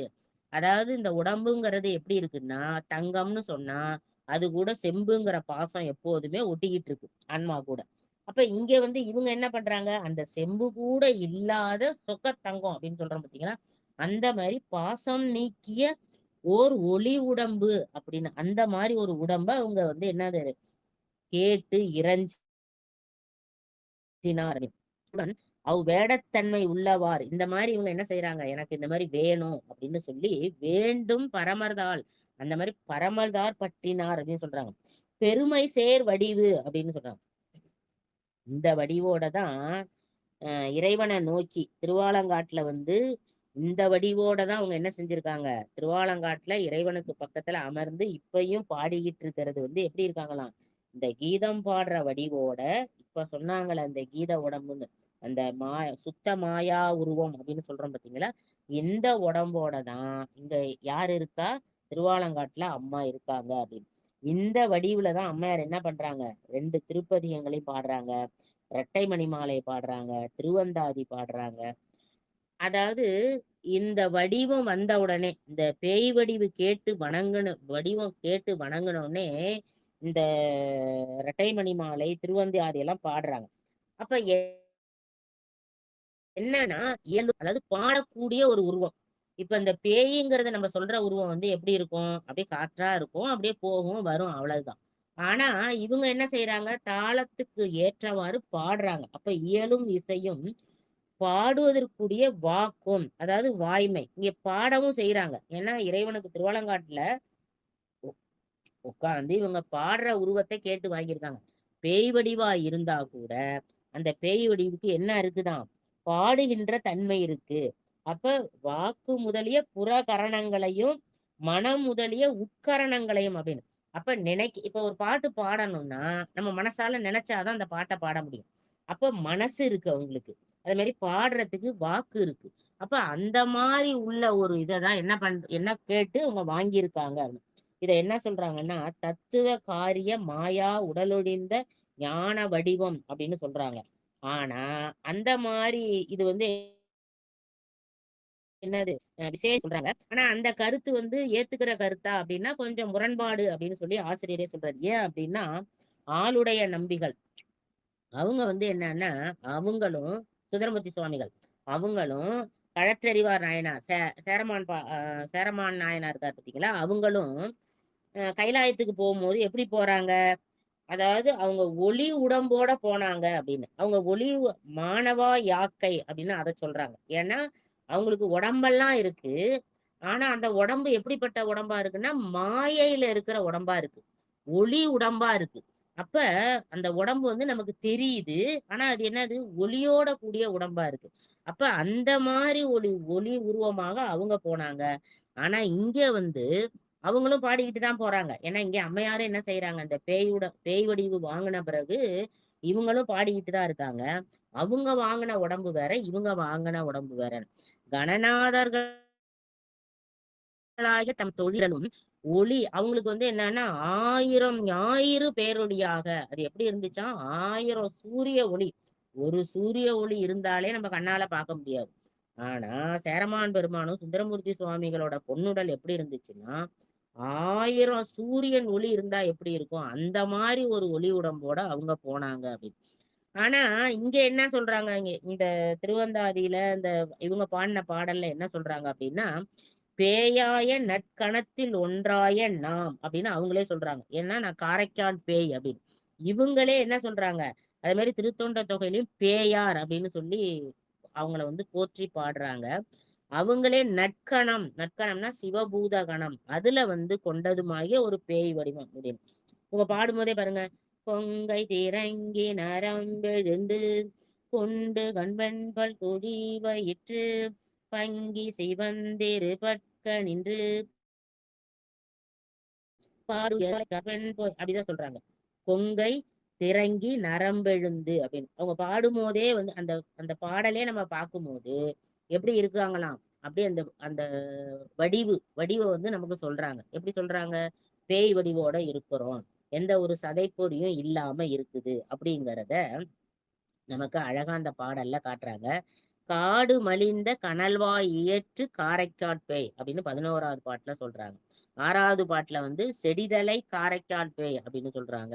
இதே மாதிரி அந்த அம்மையார் பாடிய வானமுடைய மண்ணுமெல்லாம் வணங்கும் பேய் வடிவம் அப்படின்னு 1766வது பாடல்ல வியந்து கூறியிருக்காங்க. அதாவது ஆச்சரியமா சொல்றாங்க. இந்த இந்த வடிவம் வந்து எப்படி இருக்குதான்? வானமும் மண்ணும் வந்து வியந்து, அதாவது இப்படி ஒரு தெய்வமா அப்படின்னு சொல்லி வணங்கும் வடிவம். அது பேயா இருந்தா கூட யாருமே என்ன செய்யலையாம்? பயப்படலையாம். அது வந்து ஒரு வணங்குற வடிவம். அந்த மாதிரிதான் அவங்க எடுத்தாங்க. பாங்குற அடியேனுக்கு வேண்டும் அப்படின்னா அடிமை அந்த பாங்குற அடியேனுக்கு அதாவது நல்லபடியா எனக்கு நான் கேட்டதை தரணும். ஏன்னா அம்மையார் கேட்டது எல்லாமே சிவபெருமான் அருளி இருக்கிறார். ஃபர்ஸ்ட் ஒரு பழம் கேட்டாங்க வணிகன் கேட்டும் போதே, அப்புறம் கொண்டு வா பார்க்கலான்னு சொல்லும் போது ஒரு பழம் கொடுத்தாரு. அப்ப என்ன கேட்டாலும் வந்து அம்மையாருக்கு வந்து என்னது சுவாமி வந்து கொடுத்துடுறாரு. அதனாலதான் இங்கு பாங்குற அந்த அடிமை திறத்தினின்றும் மாறாது. ஏன் அப்படின்னா நான் இது வரைக்கும் வந்து உன்னையேதான் நினைச்சுக்கிட்டு இருக்கேன். உன்னை வணங்குறது தான் என்னோட முதல் தொழில்னு நான் இருக்கேன். இது போலயே இதை நான் விட்டுடாம இதுக்கப்புறமும் நான் எப்படி இருக்கணும், அதே போல ஒரு நிலைதான் எனக்கு இருக்கணும். அதனாலதான் பாங்குற அடியேனுக்கு எனக்கு என்ன செய்யணும், நீ அந்த மாதிரி ஒரு நிலையில எனக்கு இந்த பேய் வடிவத்தை தரணும். பரமர், இங்க பரமர் அப்படின்னாக்கா பரமதத்தன். இந்த இடத்துல பரமர்னு பரமதத்தனை சொல்லியிருக்காங்கன்னா இல்லையா, இங்க உடல் நாயகனை விட்டுட்டார். உடல் நாயகன் யாரு, பரமதத்தன். இங்க உயிரின் நாயகர், அதனால பரமர் அப்படின்னு சொல்றாங்க. பரமதத்தன் அப்படிங்கிறது யாரு, உடலுக்கு நாயகனா இருந்தவர். இங்க பரமன் அப்படிங்கிறது உயிருக்கு நாயகனா இருந்தார். அதனால சொல்றாரு பரமர்தம் தாள் போற்றி அப்படின்னு. பரமர்தால் பரவி நின்றார். எனக்கு என்ன வேணும், இந்த மாதிரி இந்த தசைப்பொறி நீங்கிய ஒரு வடிவு எனக்கு வேணும் அப்படின்னு சொல்லி அந்த தாளை போற்றி நின்றார் அப்படின்னு சொல்லி அழகா சொல்றாங்க. அடுத்த பாட்டு பாருங்க. ஆணவ பொழுது மன்று ஆடுவார் அருளினாலே மேனரி உணர்வு கூற வேண்டுதற் பெறுவார். மெய்யில் ஊருடை வனப்பெல்லாம் உதறியற்றுடம்பேயாக வானமும் நிலனுமெல்லாம் வணங்கும் பேய் வடிவமானார். அதாவது அவர் அருளினாலே மன்று ஆடுவார். மன்று எபெருமான் ஆடுகின்ற அந்த தொழிலை உடைய அந்த அவரோட அருளினாலே மேனரி உணர்வு கூற, எனக்கு அந்த நெறி, அதாவது இறைவனுடைய அந்த உணர்வு, சிந்தை ஒன்றிய உணர்வு அப்படிங்கிறாங்க. தான் என்ன வேணும் அப்படின்னா, இந்த உடம்பால கொண்ட அழகு, உடலால கொண்ட அழகு, இதெல்லாம் என்ன இருக்காதான், இதுல எதுவுமே கிடையாது. அந்த மாதிரி இல்லாத ஒரு நிலை எனக்கு வேணும் அப்படின்னு சொல்லி தான் வேண்டியதை அதனையே பெறுவாராக. அவர் என்ன வேண்டாரோ அதுவே அப்படியே கிடைக்கும் அப்படிங்கறத என்னது அழகா இந்த இடத்துல சொல்றாங்க. அவங்க என்ன நினைக்கிறாங்களோ, அம்பலத்துல அருநட்டம் ஆடுகின்ற இறைவன் திருவருளால, அதாவது மின்றுளார் ஆடுவார் அப்படின்னு சொல்றாங்க. அப்ப அந்த அம்பலத்துல ஆடுற அந்த மாதிரி ஆடுகின்றவற்றை அவங்க என்ன கேட்டாலும் அதனால இந்த சதையெல்லாம் இந்த உடம்புல உள்ள சதையெல்லாம் நீக்கி இந்த அழகுலெல்லாம் உதறி எலும்பு கூடாகிய உடம்பே நமது திருமேனியாக, எனக்கு திருமேனி எலும்பு கூடாக இருக்க வேண்டும். ஏன்னா இந்த உடம்பு யாரும் பார்த்து அழகுன்னு சொல்ற உடம்பு கிடையாது. ஏன்னா எலும்பை பார்த்து யாரும் அழகுன்னு சொல்லக்கூடாது. இப்ப இவங்க இளமையா இருக்கிறவங்க. அப்ப இறைவனடி சேரணும்னா அந்த இளமை என்னது, தனக்கு தடையாக இருக்கும் அப்படின்னு அவங்க நினைக்கிறாங்க. அதனால எனக்கு என்ன வேணும், எனக்கு இந்த எலும்போட தசையோட கூடிய இந்த உடம்பு வேண்டாம், எனக்கு என்ன வேணும், இந்த பேய் வடிவம் வேணும்னு கேட்டு வாங்கினாங்க. மேல்நெறி உணர்வு கூற அப்படின்னு, சிந்தை ஒன்றிய நோக்கின் உணர்வு கொண்டு அப்படின்னு. ஒரே சிந்தை தான், என்னது, உன்னை பாட வேண்டும், பரவ வேண்டும், அது மட்டும்தான் எனக்கு உணர்வா இருக்கிறதுனால அப்படி கேட்டு வாங்கினார். வேண்டிற்றே பெறுவார். அதாவது அவர் என்ன கேட்டார், அவர் வேண்டியதனை வேண்டியவாறே பெறுவார். அவர் என்ன கேட்டாலும் இறைவன் என்ன செய்வாரு, கொடுப்பார் அப்படிங்கறது தான் சொல்றாரு. வேண்டி அற்றே பெறுவார். அதாவது என்ன அவரு கேட்கிறாரோ, ஏன்னா மாங்கனி கேட்டும் போதும் அப்படிதான் இருந்தாங்க. அதே மாதிரி அடியவருக்கு படிக்கும் போது அந்த மாங்கனியை கேட்டு வாங்கினாங்க. அதுக்கப்புறம் பார்க்கலான்னு கணவர் கேட்கும் போது கேட்டு வாங்கினாங்க. அப்ப அவங்க கேட்டதை உடனே இறைவன் அருள்னதுனால அவங்க என்ன வேண்டாங்களோ அதை என்ன செய்வாரு, இறைவன் கொடுத்து விடுவார் அப்படிங்கறது சொல்ல. பெறுவார் அப்படின்னா உதறினார் அப்படின்னு. எதை உதறினாரு, இந்த வனப்பு மிகு தசைப்பகுதியை உதறினார் அப்படின்னார். ஏன்னா உடம்புல இருந்து அந்த தசைப்பகுதியெல்லாம் பொல பொலன்னு உதறிக்கு. இப்ப ஒரு துணியில ஈரம் இருக்குன்னு வச்சுக்கோங்களேன், அதை நம்ம உதறுவோம். அப்ப என்ன, அது தண்ணி அதுல இருந்து வெளியேறும். அது போலதான் இவங்க என்ன பண்ணாங்களாம், அந்த உடம்புங்கிற அந்த தசைய உதறினார்கள் அப்படின்னா. ஊன் அப்படின்னா அடை வனப்பையெல்லாம் உதறி, அதாவது ஊன் பொதியும் அதனை பற்றியிருந்த வனப்பு பகுதிகளும். ஏன்னா முந்திய சொல்லும் போது என்ன சொல்லுவாங்கன்னாக்கா, இவங்க சின்ன சின்ன பெண்ணா இருக்கிறதுனால இவங்களை கொண்டு போய் எங்க விடணும், கணவன் கிட்ட விடணும். ஏன்னா இவங்க வயதாகி போகல, இன்னும் வனப்பினோட இருக்கிறது. நம்ம இவங்களை கொண்டு போய் கணவற்ற விடணும் அப்படின்னு சொல்லி விட்டுருக்காங்க. அப்ப அதனால சிவாய நம்ம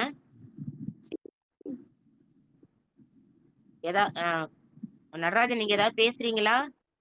இல்ல பேசல. அம்மாவுடைய போட்டோ வச்சிருக்கேன், காரைக்கால் அம்மாவோட போட்டோ வச்சிருக்கிறேன், நீங்க பாருங்கம்மா.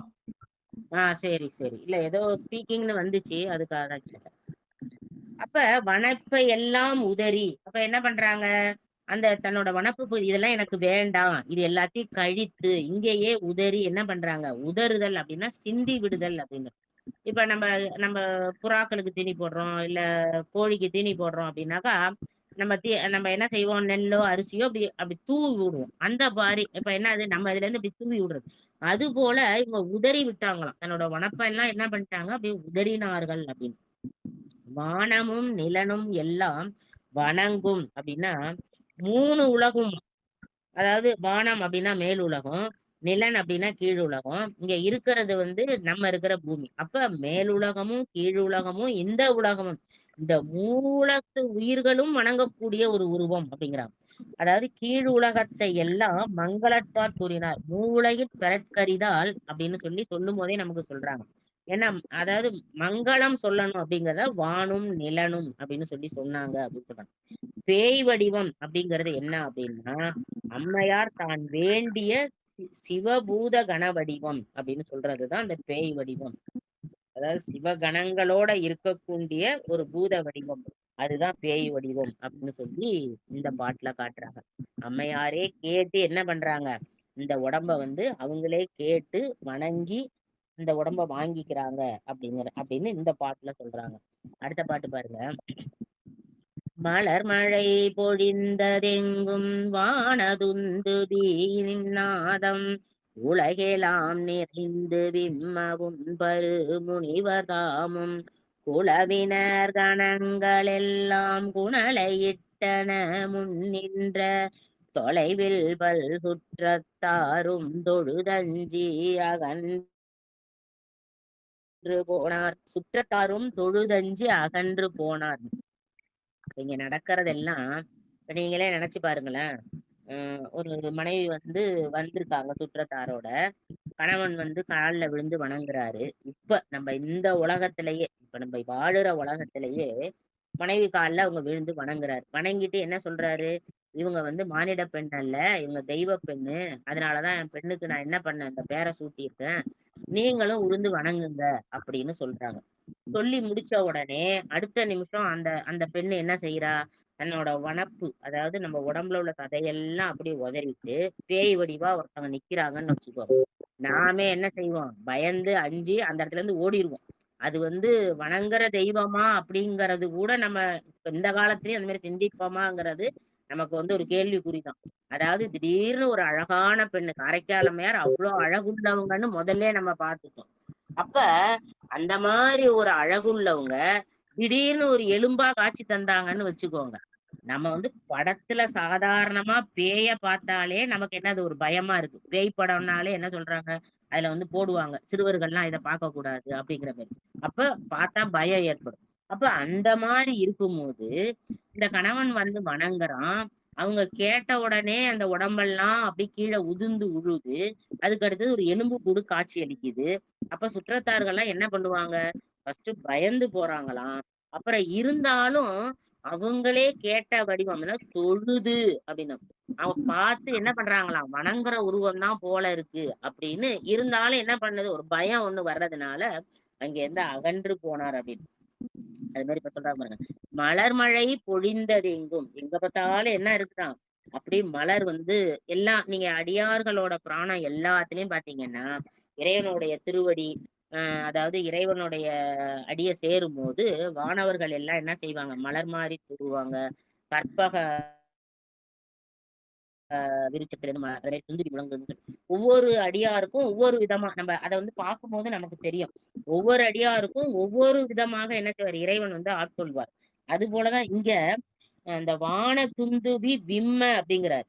அதாவது சிவன் அருள் வந்து வெளிப்படுற காலத்துல தேவ துந்தபி எல்லாம் முழக்கம் செய்யுமா. இது வந்து எப்படி இருக்கும் அப்படின்னாக்கா, இப்ப நம்ம வந்து ஒரு பஞ்சவாத்தியம் வாசிக்கிறோம்னு வச்சுக்கோங்களேன். அப்போ வாசிக்கிறவங்க எல்லாம் நமக்கு கண்ணுக்கு தெரியும். இப்ப கொம்பு ஊதுறாங்க, இல்ல அந்த தாளம் போடுறாங்க, அதெல்லாம் வந்து நம்ம பார்ப்போம். ஆனா இங்க மேலே இருந்து கேட்கறதுனால அதை யாரு அந்த வாத்தியத்தை இசைக்கிறா அப்படிங்கிறது தெரியாதும். அப்ப என்ன வரும்? ஓசை மட்டும் வரும். அப்ப மலர்கள் பொழியும், மலர்கள்லாம் கீழே விழும். ஆனா என்ன செய்யும், இந்த துந்துபிகள்லாம் வந்து அந்த ஒலி மட்டும் எழுப்பும். அததான் சொல்றாங்க. இத வந்து இயக்குபவரின்றி முழங்குவது அப்படின்னு சொல்றாங்க. இத வந்து ஒரு உணர்வு பூர்வமாக. இது யாருக்கு அப்படின்னா, இறைவனை உணர்ந்தவர்களுக்கு அந்த சவுண்ட் வந்து கேட்குமா. அதெல்லாம் உணருவாங்க அப்படின்னு. ஏன்னா, இத வந்து முன்னாடியே அவர் காட்டுறாரு. யாருக்கு காட்டுறாருன்னா, ஆளுடைய பிள்ளையார். அதாவது திருஞான சம்பந்தர் வந்து பொறக்கும்போது, இந்த மாரி வந்து மலர்கள் எல்லாம் பொழிஞ்சது, வான துந்துபி எல்லாம் முழங்கியது அப்படின்னு திருஞான சம்பந்தர் வரலாறு சொல்லும்போது, இறைவன் வந்து நமக்கு காட்டுறார். அந்த மாரி. குலவினர், அதாவது கலந்து மகிழ்ந்தனர் அப்படின்னு. குணலை அப்படின்னாக்கா, ஒரு ஒரு டான்ஸ். அதாவது என்னது, ரொம்ப சந்தோஷமா இருக்கிறபோது, பாட்டோட கூடி ஆடுறது. இந்த இப்ப ஆடுறாங்க பார்த்தீங்களா? அதாவது ஏதாவது ஒரு நிகழ்ச்சி வந்து இறைவன் வந்து வர்றாரு. இப்ப திருவண்ணாமலையிலே பார்த்தீங்கன்னாக்கா, அப்படியே சுவாமி வந்து அப்படியே ஆடிட்டு வருவார். வெளியில வெளியில வரும்போது, வெளியில சுவாமி வந்து வீதி உலா வருவார் பார்த்தீங்களா? அத நம்ம பார்க்கும்போது, அத அதாவது அனுபவிக்கணும்னு சொல்லுவாங்க பார்த்தீங்களா? இறைவன வந்து அனுபவிக்கணும். இருக்குன்னா, அ இப்ப நம்ம வந்து ஒரு பரதநாட்டியம் ஆடுறாங்கன்னு வச்சுக்கோங்களேன். அப்படி சுழண்டு சுழண்டு ஆடுவாங்க பாருங்க. அந்த மாரி அந்த சுவாமிய அந்த அடியார்கள்லாம் தூக்கிட்டு வர்றவங்க, அப்படி இந்த பக்கமும், அந்த பக்கமும் ஆட்டுவாங்க. நீங்க வீடியோ கூட பார்த்திருந்தீங்கன்னா தெரியும். ஆனா, நமக்கு அந்த மாரி ஆட்டும்போது, சுவாமி அப்படியே தலைகீழ போயிட்டு வர்ற மாரி இருக்கும். ஆனா, இருந்தாலும் வந்து என்னது, ஒரு துளி கூட அசையாது பாத்துக்கோங்க. அது வந்து ஆச்சரியமா இருக்கும் எனக்கு. அவங்க அந்த மாரி அவ்ளோ ஒரு ஆட்டி அத கொண்டு வந்தா கூட, அப்படியே சுவாமியே ஆடிக்கிட்டு வர்ற அந்த ஒரு இது வந்து நமக்கு எப்படி இருக்கும்னா, அப்படியே ஒரு சுழண்டு, சுழண்டு, சுழண்டு அவரே ஒரிஜினலா எப்படி ஆடுனா ஒருத்தவங்க எப்படி இருக்குமோ, அதே மாரியே அந்த பக்தர்கள் வந்து பாத்தீங்கன்னா, திருவண்ணாமலையில சுவாமியையும், அம்பாளும் அதாவது பிரியாவிடையோட வரும் பாத்தீங்களா? அம்பாள் தனியா வரும். சுவாமியோட கூடிய பிரியாவிடையோட வர்ற அந்த அந்த சுவாமிய பார்க்கும்போது, நமக்கு அந்த மாரி ஒரு இது வந்து உணர்ச்சி நமக்கு வந்து வரும். அத பார்க்கும்போது. அந்த அளவுக்கு திருவண்ணாமலையில சுவாமி அது வந்து நீங்க எந்த இடத்துல நம்ம வந்து சுவாமிய நம்ம பார்க்கும்போது கூட, இந்த மாரி ஒரு உணர்வு வருதா? அப்டின்னா கொஞ்சம் கேள்விக்குறிதான். ஏன்னா திருவண்ணாமலையில பார்க்கும்போது, அப்படி அவரு ஆடிக்கிட்டு வருவார், அந்த சுவாமி. அத பார்க்கும்போதே நமக்கும் வந்து என்னது, அப்படி கை கால்லாம் அப்படி புல்லரிச்சு போகும். அந்த மாரி ஒரு ஒரு இதோட வந்து சுவாமி வந்து வெளியில வருவார். அது வந்து பார்க்கறதுக்கு அவ்வளோ ஒரு அருமையா இருக்கும். நமக்கு வந்து அனுபவிக்கணும் அப்படின்னு நெனச்சோம்னா, அந்த இத வந்து நம்ம நம்ம நம்ம நல்லாவே வந்து என்னது, இறைவனை அனுபவிக்கலாம். அந்த மாரி ஒரு சுவாமி வெளியில வர்ற காட்சி, அந்த மாரி வீதி உலா வர்ற காட்சி எல்லாம் பார்க்கும்போது. அது அவ்வளோ அழகா இருக்கும். முன்னின்ற தொலைவில் சுற்றத்தாரும், அதாவது என்னன்னா, முன்னின்ற அப்படின்னா, காலத்தாலும், இடத்தாலும் முன்னின்ற அப்படிங்கிறாங்க. சுற்றமாகிய இவர்கள் முன்னின்றாயிரம். அதாவது முன்னாடி இருந்த சுற்றத்தார்கள். யாரு? காரைக்கால் அம்மையார். அம்மையார் காரைக்கால்ல இருக்கிறபோது இருந்த சுற்றத்தார்கள். அதுக்கு அடுத்தது பாருங்க. இப்ப இந்த பெண்ணை திருமணம் பண்ண பிறகு ஒரு சுற்றத்தார் இருக்காங்க பாருங்க. இந்த 2 பேரையுமே சொல்றாங்க. முன்னின்ற சுற்றத்தாரும். என்ன 2 பேரையுமே, இந்த 2 பேரையுமே அகன்றார்கள் அப்படின்னு. அதான் சொல்றாங்க. முன்னின்ற தொலைவில் சுற்றத்தாரும் அப்படின்னு சொல்றாருங்க.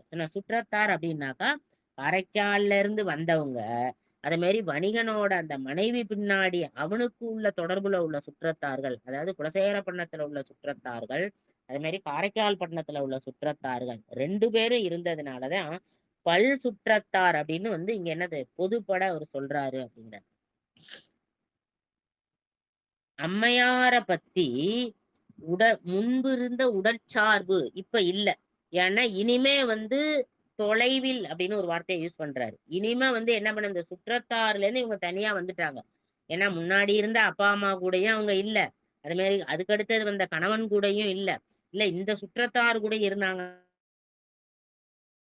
அதுவும் இல்ல. எல்லாரும் என்ன அதுல இருந்து வெளியில வந்து இந்த உடற்சார்பு இல்ல எந்த ஒரு சுற்றமும் அவங்களுக்கு இல்லாததுனால தொலைவில் அதை விட்டு வெளியில வந்துட்டாங்க அப்படின்னு.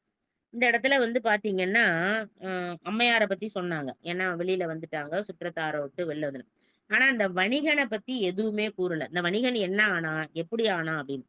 ஏன் அப்படின்னா, வணிகனை பத்தி ஏன் சொல்லல அப்படின்னா, இவன் வந்து அப்பயே என்ன பண்ணிட்டான், இவங்க வந்து பெண்ணு கிடையாது, தெய்வம்னு சொல்லி அவங்கள விட்டு விலகி வந்துட்டான் ஒண்ணு. இன்னொன்னு இப்பயுமே அவன் வந்து என்ன இவனோட பார்வையில வந்து இவ மனைவியே கிடையாது, இவ தெய்வம் அப்படின்னு சொல்லி வணங்குற நிலையில இவன் இருக்கிறான். அதனால இனிமேலும் அவன் என்ன செய்வான், இனிமேலும் மாறிடுவானா அப்படின்னா, அதாவது அவ பேய் வடிவம் எடுத்த பிறகும், அதாவது பேய் வடிவம் இல்லாத அந்த உடற்பொதி தசைப்பொதியோட இருக்கும் போதே அவளை தெய்வம்னு இவன் தெரிஞ்சுக்கிட்டான். அப்பயே அவன் வணங்கினவன். இப்ப இந்த பேய் வடிவம் எடுத்த பிறகும் இவன் என்ன பண்ணுவானா, இனிமேலும் வணங்கதான் செய்வான். அதனால அவனை பத்திய நிலை வந்து நமக்கு சொல்ல வேண்டாம் அப்படிங்கறதுனால அவனை வந்து என்ன பண்ணிட்டாங்க, எதை பத்தியும் சொல்லல. அதனாலதான் அவனை பத்தின எந்த வார்த்தையும் சொல்லல அப்படின்னு சொல்லிட்டு இங்க நமக்கு வந்து விளக்க உரையில நமக்கு அழகா சொல்றாங்க. நீங்க வந்து இந்த இதை வந்து பார்க்கணும்னு வச்சுக்கோங்களேன், இன்னும் நல்லா நம்ம அனுபவிக்கணும் அப்படின்னா காரைக்காலுக்கு வந்தீங்கன்னு வச்சுக்கோங்க. மாங்கனி திருவிழா அப்ப இந்த பேய் உருவத்தை நீங்க வந்து மனதாலையும் கண்ணாலையும், இப்ப நம்ம இருக்கு பாத்தீங்களா கண்ணு, இந்த கண்ணாலையும் நம்ம பார்க்கலாம், அத மனதாலையும் நம்ம அனுபவிக்கலாம் அந்த பேய் உருவத்தை. காரைக்கால்ல வந்து பாத்தீங்கன்னாக்கா காலையில அபிஷேகம்லாம் முடிஞ்சு சுவாமி வந்து அன்ன அன்னம்பாளிப்புக்காக வெளியில வருவார். இது வந்து நீங்க நடக்கிற நிகழ்ச்சி. எல்லா தெருவுக்கும் அந்த மாட வீதி எல்லாம் சுத்திட்டு வருவார். சுத்திட்டு வந்து சேர்றதுக்கே சாயந்தரம் ஆயிரும். இந்த மாட வீதி சுத்தி வரும்போதுதான் மாங்கனி இறைத்தல் அப்படின்னு ஒரு நிகழ்ச்சி நடக்குது பாத்தீங்களா. எல்லா வீட்டுல இருந்தும் மேல மாங்கனி இறைப்பாங்க. அந்த மாங்கனிய வாங்கிட்டு போய் சாப்பிடுறவங்களுக்கு குழந்தை, அப்புறம் வந்து திருமணம் கூடுறது இந்த மாதிரி. ஏன்னா இது இறைவனுக்காக அளிக்கப்படுற மாங்கனி. ஏன்னா இறைவன் கொடுத்த மாங்கனி. அடியாருக்கு வந்து அம்மையார் கொடுத்தாங்க பாத்தீங்களா, அடியாரா இறைவன் வரும்போது அந்த மாதிரி அளிக்கிற மாங்கனிங்கிறதுனால அதுல வந்து அவ்வளவு ஒரு சிறப்பு இருக்கும் அப்படின்னு சொல்லி இப்பயும் அது நடந்து வருது. இப்பயும் வந்து பாத்தீங்கன்னா, நான் வந்து குலசேகரப்பட்டினத்துல இருந்து ஆறுமுகநேரி அப்படின்னு ஒரு இடம். இந்த குலசேகரப்பட்டினத்து இருக்குல்ல அந்த பேய் மண்டபம் நான் சொன்னேன் பாத்தீங்களா, முந்தையே நான் ஆரம்பிக்கும் போதே சொன்னேன் பேய் மண்டபம் அப்படின்னு சொல்லிட்டு. இந்த பேய் மண்டபத்துல பூஜை செஞ்சு ஒரு ஒரு அடியார் வந்து பாத்தீங்கன்னா அதாவது 2 பழம் எடுத்துட்டு போகணும். குறைஞ்சது 2 பழம் எடுத்துட்டு போகணும். எவ்வளவு பழம் வேணாலும் கொண்டு போகலாம். நிறைய பழம் கொண்டு வருவாங்க. அந்த மண்டபத்துல வந்து எல்லா பழத்தையும் கொட்டி பூஜை பண்ணி எல்லாருக்கும் கொடுப்பாங்க. நம்ம 2 பழம் எடுத்துட்டு போகணும். அதுல 1 திருப்பி நமக்கு தருவாங்க. அதுபோல அடியாருக்கும், அதாவது இது வந்து உண்மை, கண்ணுக்கு முன்னாடி நடந்தது. இந்த அம்மையாருக்கு வந்து கிட்டத்தட்ட வந்து அந்த அடியாருக்கு வந்து 10 வருஷமா குழந்தை கிடையாது. அப்ப அவங்க அங்க போய் அந்த பழத்தை வாங்கிட்டு வந்து வருஷம் சாப்பிடுறாங்க.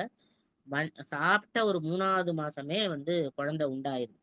குழந்தை நீங்க நம்ம நினைக்கலாம், சரி இது என்னது இது 10 வருஷமா குழந்தை இல்ல, இப்ப குழந்தை வந்திருக்கு, இதெல்லாம் ஒரு பெரிய ஆச்சரியமா, அது மாம்பழம் சாப்பிட்டதுனாலதான் அப்படின்னு நம்ம ஒரு ஒரு ஒருத்தவங்க சொல்லவும் செய்யலாம். ஏன்னா இந்த மாதிரி அதெல்லாம் ஒண்ணும் அப்படிதான் நடந்திருக்கும் அப்படின்லாம் வந்து நம்ம நினைக்கிறதெல்லாம் ஒரு இது, நீங்க கடவுளை கும்புறதுனால அப்படி சொல்லிட்டு இருக்கீங்க அப்படின்னு கூட சொல்லலாம். இதுல என்ன ஒரு ஆச்சரியமான விஷயம்னா, இந்த குழந்தை பிறந்த உடனே ஜோசியர்கிட்ட போய் கேக்குறாங்க. கேட்ட உடனே அப்ப அந்த ஜோசியர் சொல்றாராம், பா பூ பே இந்த மாதிரி பேர் வைக்கணும் அப்படின்னு சொல்லிட்டு. அப்ப அவங்க அவங்க வந்து என்ன என்ன நினைக்கிறாங்கன்னா, ஏதாவது லட்சுமின்னு வர மாதிரி. ஏன்னா குழந்தை பொம்பளை குழந்தைன்னா முக்காவாசி பேர் அப்பெல்லாம் வந்து லட்சுமின்னு பேர் வைக்கும் போதே தனலட்சுமி, தானியலட்சுமி அந்த மாதிரி எல்லாம் இருக்கு பாத்தீங்களா. அந்த மாதிரிதான் அந்த காலத்துல எல்லாம். அந்த மாதிரி லட்சுமின்னு ஏதாவது பேர் வைக்கலாம்னு நினைச்சுக்கிட்டு இவங்க போறாங்க.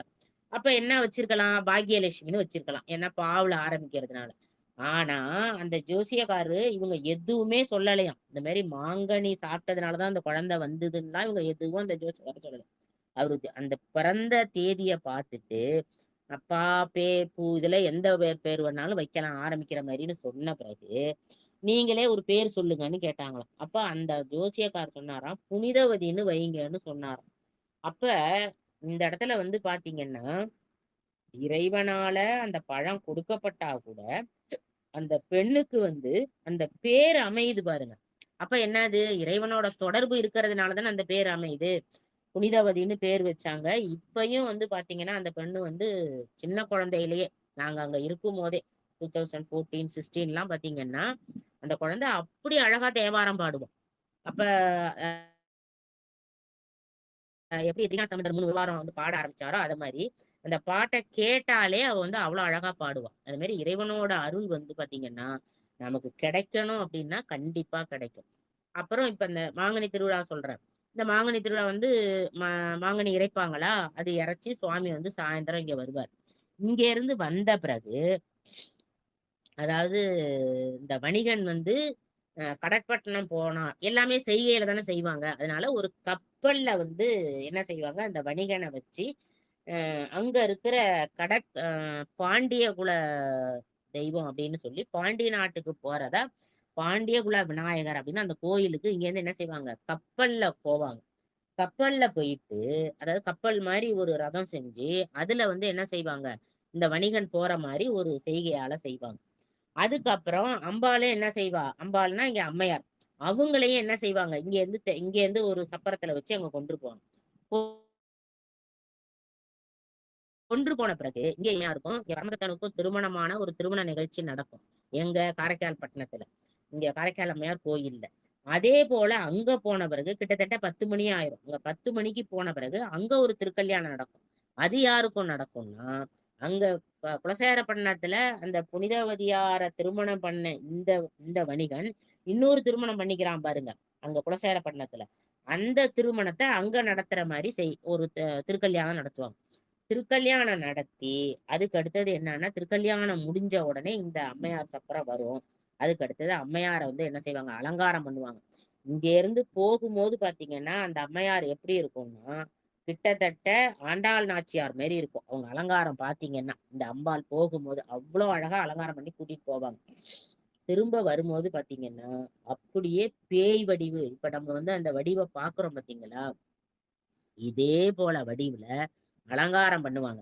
அலங்காரம் பண்றதுங்கிறது விசேஷம் கிடையாது. இதுல என்னன்னா, அலங்காரம் பண்ணி தீபாரன் ஆகி அலங்காரம் பண்ணி அப்ப ஒரு திரைச்சீலை போட்டிருப்பாங்க பாத்தீங்களா, அப்ப திரைச்சீலை அந்த போடுற வரைக்கும் லைட் எல்லாம் எல்லா இடத்துலயும் இருக்கும். எல்லா காரைக்கால் பட்டணம் ஃபுல்லா லைட் இருக்கும். அதுக்கு அடுத்தது இவங்க அலங்காரம் பண்ணி தீபாரன் ஆகும் பாருங்க, அந்த சமயத்துல எல்லா லைட்டையும் இந்த காரைக்கால்ல உள்ள அவ்வளோ லைட்டையும் ஆஃப் பண்ணிடுவாங்க. அப்ப அந்த தீபாரனை மட்டும் அந்த பேய் உடல், அந்த பேய் அலங்காரத்தோட அங்க அந்த அம்மா வந்து உட்கார்ந்துருப்பா பாத்தீங்களா, அப்ப ஒரு தீபாரணம் நடக்கும். அந்த பேய் வடிவோடயே வெளியில வருவாங்க. வெளியில வந்து கிட்டத்தட்ட அங்க இருந்து பாத்தீங்கன்னா குறைஞ்சது 3 கிலோமீட்டராவது இருக்கும். எங்க இருந்து, அந்த பாண்டிய விநாயகர் கோயில்ல இருந்து இந்த காரைக்கால் அம்மையார் கோயிலுக்கு வர்றதுக்கு 3 கிலோமீட்டராவது இருக்கும். அந்த 3 கிலோமீட்டர் தூரமும் நீங்க வர்ற வழி எல்லாமே பாத்தீங்கன்னா பயங்கரமான அதாவது பயங்கரமான சிட்டி அது. லைட் எல்லாம் ஆஃப் பண்ணவே முடியாது. அப்படிப்பட்ட ஒரு சிட்டி. ஏன்னா ஃபுல் கடத்தெருவும் அங்கதான் இருக்கும். எப்படி நம்ம தூத்துக்குடி சிட்டின்னு சொல்றோம் பாத்தீங்களா, அந்த மாதிரி. இப்போ ஒரு மதுரை இருக்கு, அந்த இடத்துல லைட் எல்லாம் எப்படி இருக்கும், அந்த மாதிரி இருக்கிற ஒரு சிட்டிய அவங்க என்ன பண்ணுவாங்க, இந்த அம்மையாருக்காகவே இந்த பேய் உடம்பு வருது அப்படிங்கிறதுக்காக இந்த சப்பரத்து மேல அப்படியே ஒரு கற்பூர இது வச்சிருப்பாங்க. அப்படியே அம்மையார் முன்னாடி காட்டுவாங்க. எல்லா லைட்டும், கடையில உள்ள லைட்டு, தெருவுல உள்ள லைட்டு, வேற எங்கே ஒரு செல்லு லைட்டு கூட இருக்காது பாத்துக்கோங்க. யாராவது போட்டோ எடுக்கணும் அப்படின்னு ஒரு செல்ல அப்படி திறந்தாலே போதும், உடனே என்ன செஞ்சிருவாங்க, ஓடி வந்து அந்த செல்லை வந்து புடுங்கிருவாங்க. அந்த மாதிரி துளி ஒளி கூட இல்லாம அந்த அம்பாளை வந்து அப்படியே என்ன பண்ணுவாங்க, எப்படி அவங்க வந்து அந்த பேயுடம்போட வராங்கங்கிறத நம்ம அனுபவிக்கணும் அப்படிங்கிறதுக்காக அந்த அந்த காட்சியை நம்ம பார்த்தோம்னு வச்சுக்கோங்களேன். புனிதவதி அம்மையார் எப்படி வந்து பேய் உடம்போட அந்த இடத்துல காட்சி அளிச்சாங்கிறத நம்ம அப்படியே நேரடியா, இப்ப நேரலைன்னு சொல்லுவோம் பாத்தீங்களா, அந்த மாதிரி நேரடியாவே நம்ம பாக்குற ஒரு காட்சி வந்து அந்த இதுல தெரியும். அதனால அடியார்கள் அத்தனை பேரும் இதை கேட்டுக்கிட்டு இருக்கவங்களும் சரி, இதை கேட்டுட்டு அடுத்தவங்களுக்கும் நீங்க போய் சொல்லி என்ன செய்யணும், அந்த காட்சியை பாக்குறதுக்காகவது நீங்க என்ன செய்யணும், காரைக்கால்ல வந்து ஒரு தடவை தங்கி கண்டிப்பா என்ன செய்யணும், அந்த காட்சியை பார்க்கணும்னு நான் கேட்டுக்கிறேன். ஏன்னா நமக்கு வந்து அந்த காரைக்கால் அம்மையாரோட அந்த புனிதம் வந்து நமக்கு தெரியும். ஏன்னா அந்த அந்த மாதிரி 3 கிலோமீட்டரு. நீங்க இன்னொன்னும் பாத்தீங்கன்னாக்கா, நம்ம போகும்போது நடந்தோ இல்ல ஆட்டோலயோ எதுலயோ போயிருவோம். ஆனா வரும்போது பாத்தீங்கன்னா அந்த சப்பரத்துக்கூடயே தான் நம்ம நடந்து வருவோம். நம்ம எப்படி அந்த 3 கிலோமீட்டர் நடந்து வந்தோம் அப்படிங்கிறதே நமக்கு தெரியாது. ஏன்னா அந்த பேய் உருவத்தை வந்து நம்ம பார்த்துக்கிட்டே வரோம் பாத்தீங்களா, அதை தரிசனம் பண்ணிக்கிட்டே வர்றதுனால நம்ம அவ்வளோ சீக்கிரம் அவ்வளோ இடத்த நம்ம வந்து வந்துட்டோமாங்கிறது நமக்கு சந்தேகமா இருக்கும். அந்த அளவுக்கு இந்த காரைக்கால் அம்மையார் கோயில்ல வந்து அந்த அம்மா அந்த அம்மா வந்து பேயுருவத்தோட இங்க வருவாங்க. இங்க வந்து பாத்தீங்கன்னா பஞ்சமூர்த்திகளும் வந்து இங்கேயும் வந்து ஃபுல்லா லைட் எல்லாம் ஆஃப் பண்ணிட்டு இருட்டிலே தான் பஞ்சமூர்த்திகளும் இருப்பாங்க. இங்க அம்மா வந்து சேர்ந்த உடனே என்ன செய்வாங்க, ஒரு தீபாரணை காட்டுவாங்க. எல்லாரும் வந்து அங்க பார்க்க முடியாதவங்க, இல்ல வரும்போது பார்க்க முடியாதவங்க எல்லாம் கூட்டம்னா அப்படி ஒரு கூட்டமா இருக்கும். எல்லாம் ஒரே இருட்டா இருக்கிறதுனால, அந்த தீபாரணை மட்டும் அந்த ஒளியில தெரியறதுனால, நமக்கு வந்து அம்பாளோட அந்த உருவமும், சுவாமியோட அந்த உருவமும், அப்படியே அம்பாளுக்கு எப்படி வந்து அம்மையாருக்கு வந்து சுவாமி காட்சி அளிக்கிறத, நம்ம அந்த இருட்டுல வந்து இன்னும் கூட நம்ம வந்து பாத்தீங்கன்னா, கருவறையில வந்து லைட் அணைஞ்ச பிறகு கருவறையில சுவாமிய பார்த்தோம்னா, அவ்வளோ ஒரு என்ன சொல்லும், ஒரு ஆற்றலோட இருக்கிறது நமக்கே தெரியும். அந்த நீங்க எந்த கருவறையிலயும் பாருங்களேன், வெளியில உள்ள லைட் எல்லாம் இல்லாம, கருவறையில உள்ள அந்த தீப லைட்ல மட்டும் நம்ம சுவாமிய பார்த்தோம்னு வச்சுக்கோங்களேன், அவ்ளோ ஒரு நமக்கு என்ன செய்யும், ஒரு ஆற்றல் வரும்னு சொல்லுவோம் பார்த்தீங்களா? அந்த மாரி நீங்க எந்த கோயில்லயாவது அது மாரி தரிசனம் பண்ணி பாருங்க. அது உங்களுக்கே அது புரியும். அதே போலதான் அந்த தீபாரணைய பார்த்த உடனே நமக்கு உடம்பெல்லாம் அப்படியே சிலிர்த்து போகும் பார்த்துக்கோங்க. அப்படியே நம்மளே வந்து ஏதோ ஒரு உலகத்துல அந்த காரைக்காலே நிக்கிற மாதிரி நமக்கு ஒரு ஃபீலிங் இருக்காது. எங்கேயோ நம்ம நிக்கிற மாதிரியும் அந்த அம்பாலும் அந்த சுவாமி மட்டும்தான் தெரியல. எதுவுமே தெரியாதா நமக்கு? அந்த அனுபவங்கிறது நான் சொன்னாலாம் அதை உங்களால அனுபவிக்க முடியுமான்னு தெரியாது. நீங்க அத பார்த்தீங்கன்னு வச்சுக்கோங்களேன், அந்த அனுபவம் வந்து உங்களுக்கு வந்து என்ன சொல்றது?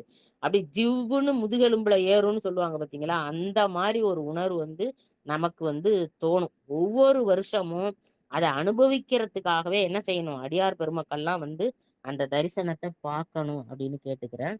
அந்த மாரி ஒரு நிலைய தான் வந்து இங்க வந்து என்ன செய்யறாங்க? அவங்க கேட்டு வாங்குறாங்க. அப்படிப்பட்ட அந்த சுற்றத்தார்கள்லாம் என்ன செய்யறாங்க? அப்படி தொலைவுல வச்சுட்டு அவங்க அந்த மாதிரி ஒரு உருவத்தை கேட்டு வாங்குறாங்க அப்படின்னு அழகா சொல்றாங்க. இதோட வந்து என்னோட உரையை நிறைவு செய்கிறேன். அதுக்கு அடுத்தது அவங்க வந்து அற்புத திருவந்தாதி அங்கேயே பாடுறாங்க. அற்புத திருவந்தாதியும் ஆஹ் திருவிரட்டை மணிமாலை அதையும் அங்கேயே பாடுறாங்க. நம்ம பாடலையும் பார்ப்போம். அதுக்கு அடுத்தது என்ன நடந்தது அப்படிங்கிறதையும் அடுத்ததும் வந்து சேக்கிழார் பெருமான் வந்து புராண வரலாறு சொல்றாங்க. நம்ம வந்து புராண வரலாறை முடிச்சிட்டு இந்த பாடல்களை பார்ப்போம். இந்த மாதிரி அழகான ஒரு நிலையோட நம்ம இதை வந்து நிறைவு செய்கிறேன். திருச்சிற்றம்பலம். தென்னாடுடைய சிவனே போற்றி, எந்நாட்டவர்க்கும் இறைவா போற்றி. சிவாய நம. நன்றி. அன்பர்களுக்கு வணக்கம். நீங்கள் கேட்டுக்கொண்டிருந்ததும் பார்த்து கொண்டிருந்ததும் சிவநெறியே சீரான வாழ்வு தரும் என்கிற டெலகிராம் சேனல் மூலம் திங்கட்கிழமைகள் தோறும் இரவு 8 மணிக்கு புனிதவதியாரின் புனித பயணம் என்கிற தலைப்பின் கீழே காரைக்கால் அம்மையார் வரலாறு குறித்து காரைக்காலிலிருந்து சிவ திருமதி விஜயலட்சுமி காரைக்கால் விஜயலட்சுமி அம்மையார் அவர்கள் நமக்கெல்லாம் அந்த வரலாற்றை கூறி வருகிறார்கள். அவருடைய பொற்பாதங்களையும் நிகழ்ச்சிக்கு வருகை தந்துள்ள அத்துணை அடியார் பெருமக்களுடைய பொன்னார் திருவடிகளையும் மனம் மொழி மெய்களாலை வணங்கி நிகழ்ச்சிக்கு வந்த அத்துணை உள்ளங்களுக்கும் மனமார்ந்த நன்றிகளும் தெரிவித்துக் கொண்டு நிகழ்ச்சியை நிறைவு செய்வோம். நிறைவு செய்வதற்கு முன்பதாக இதுகாரம் 1 மணி நேரம் அம்மா பேசியது இந்த அம்மையார் குறித்த செய்திகள் குறித்து யாராவது ஒருவர் விமர்சனம் செய்தால் போதும். வரீங்களா? பேசுறீங்களா?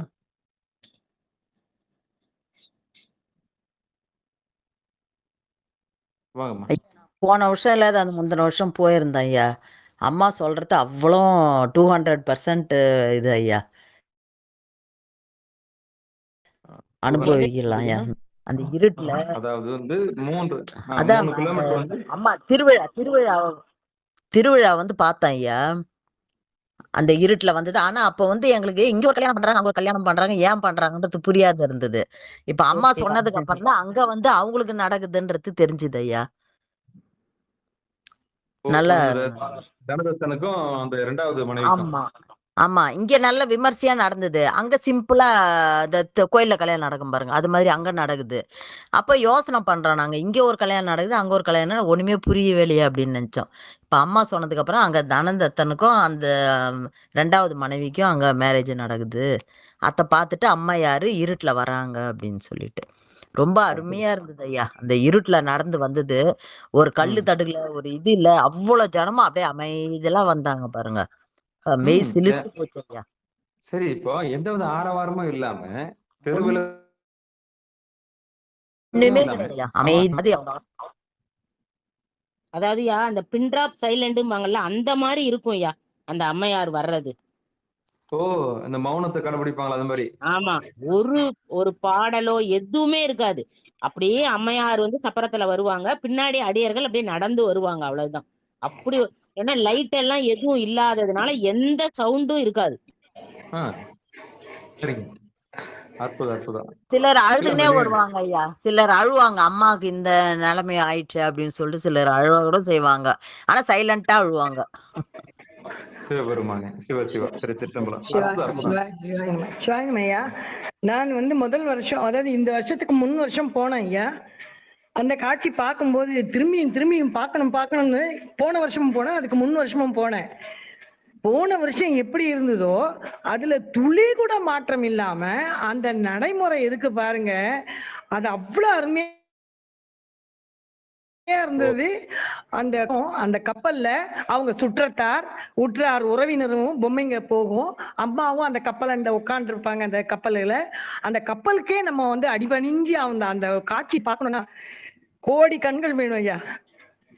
அந்த காட்சியை நான் மெய் உணர்வு எல்லாத்தோட உணர்ந்து அங்கேயே நின்று, அதுவும் அந்த கைலாய காட்சி ஒண்ணு வரும் பாருங்க, கடைசியா அந்த 3 கிலோமீட்டர் சுத்தி வந்துட்டு அப்பா அந்த பஞ்சமூர்த்தி அங்க இருப்பாங்க, அப்பா அம்மா பிள்ளைங்க, அதோட அந்த அம்மா அவங்களோட ஐக்கியமாகிற காட்சியை காட்டுவாங்க பாருங்க. ஒரு சவுண்டு கூட வராது, கொசு பறக்கிற சத்தம் கூட கேட்காது ஐயா, அவ்வளோ அமைதியா.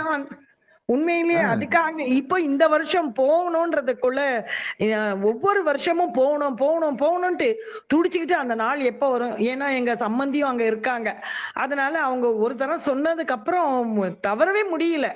எப்படினாலும் போயிடும் என்ன கஷ்டம் இருந்தாலும் நம்ம அங்க இருக்க மாட்டோம். ஆனா நம்ம அடியாருங்க, காஞ்சிபுரத்து அடியாரங்களோட தான் போவோம். 10 பேர் 20 பேர் போயிட்டு அங்க அந்த ஒரு சத்திரம் இருக்கும், அங்க தங்கிடுவோம். நாங்க முதல் நாளே போய் தங்கிட்டு முதல் நாள் நைட்டுல இருந்து அங்க நடக்கிற பூஜைங்க அது எல்லாமே காலையில விடிய காலில் எழுந்து நடப்போம். நடக்கிறதே தெரியாது. சத்திரத்துக்கும் கோவிலுக்கும் பிளாக் பண்ணி வச்சிருவாங்க. ஒரு வண்டியா ஒரு சைக்கிளா எதுவுமே நடப்பாதை தான், எல்லாருமே செருப்பு இல்லாம அப்படி நடந்து போய் அந்த காட்சி சாப்பாடு கூட நாங்க சாப்பிடுறது கிடையாது. அந்த ஒரு நாள் பூரா அந்த மாங்கனி எரியறதுல இருந்து வண்டி வண்டியா எவ்வளவு எத்தனை கிலோ கிடக்கும், எத்தனை டன், எத்தனை லாரியோ அத்தனை லாரியும் இப்ப மாம்பழமா கொட்டுறாங்க. உண்மையிலேயே அது ஆச்சரியமான விஷயம். ரொம்ப அம்மா அருமையா சொன்னாங்க. அம்மாவுக்கு நன்றி. எங்க சம்பந்தி ஊர்ல இருக்கீங்க, ஒரு வாய்ப்பு கிடைக்கும் போது உங்களை நான் சந்திக்கிறேம்மா. ரொம்ப நன்றி ஐயா. ரொம்ப நன்றிம்மா.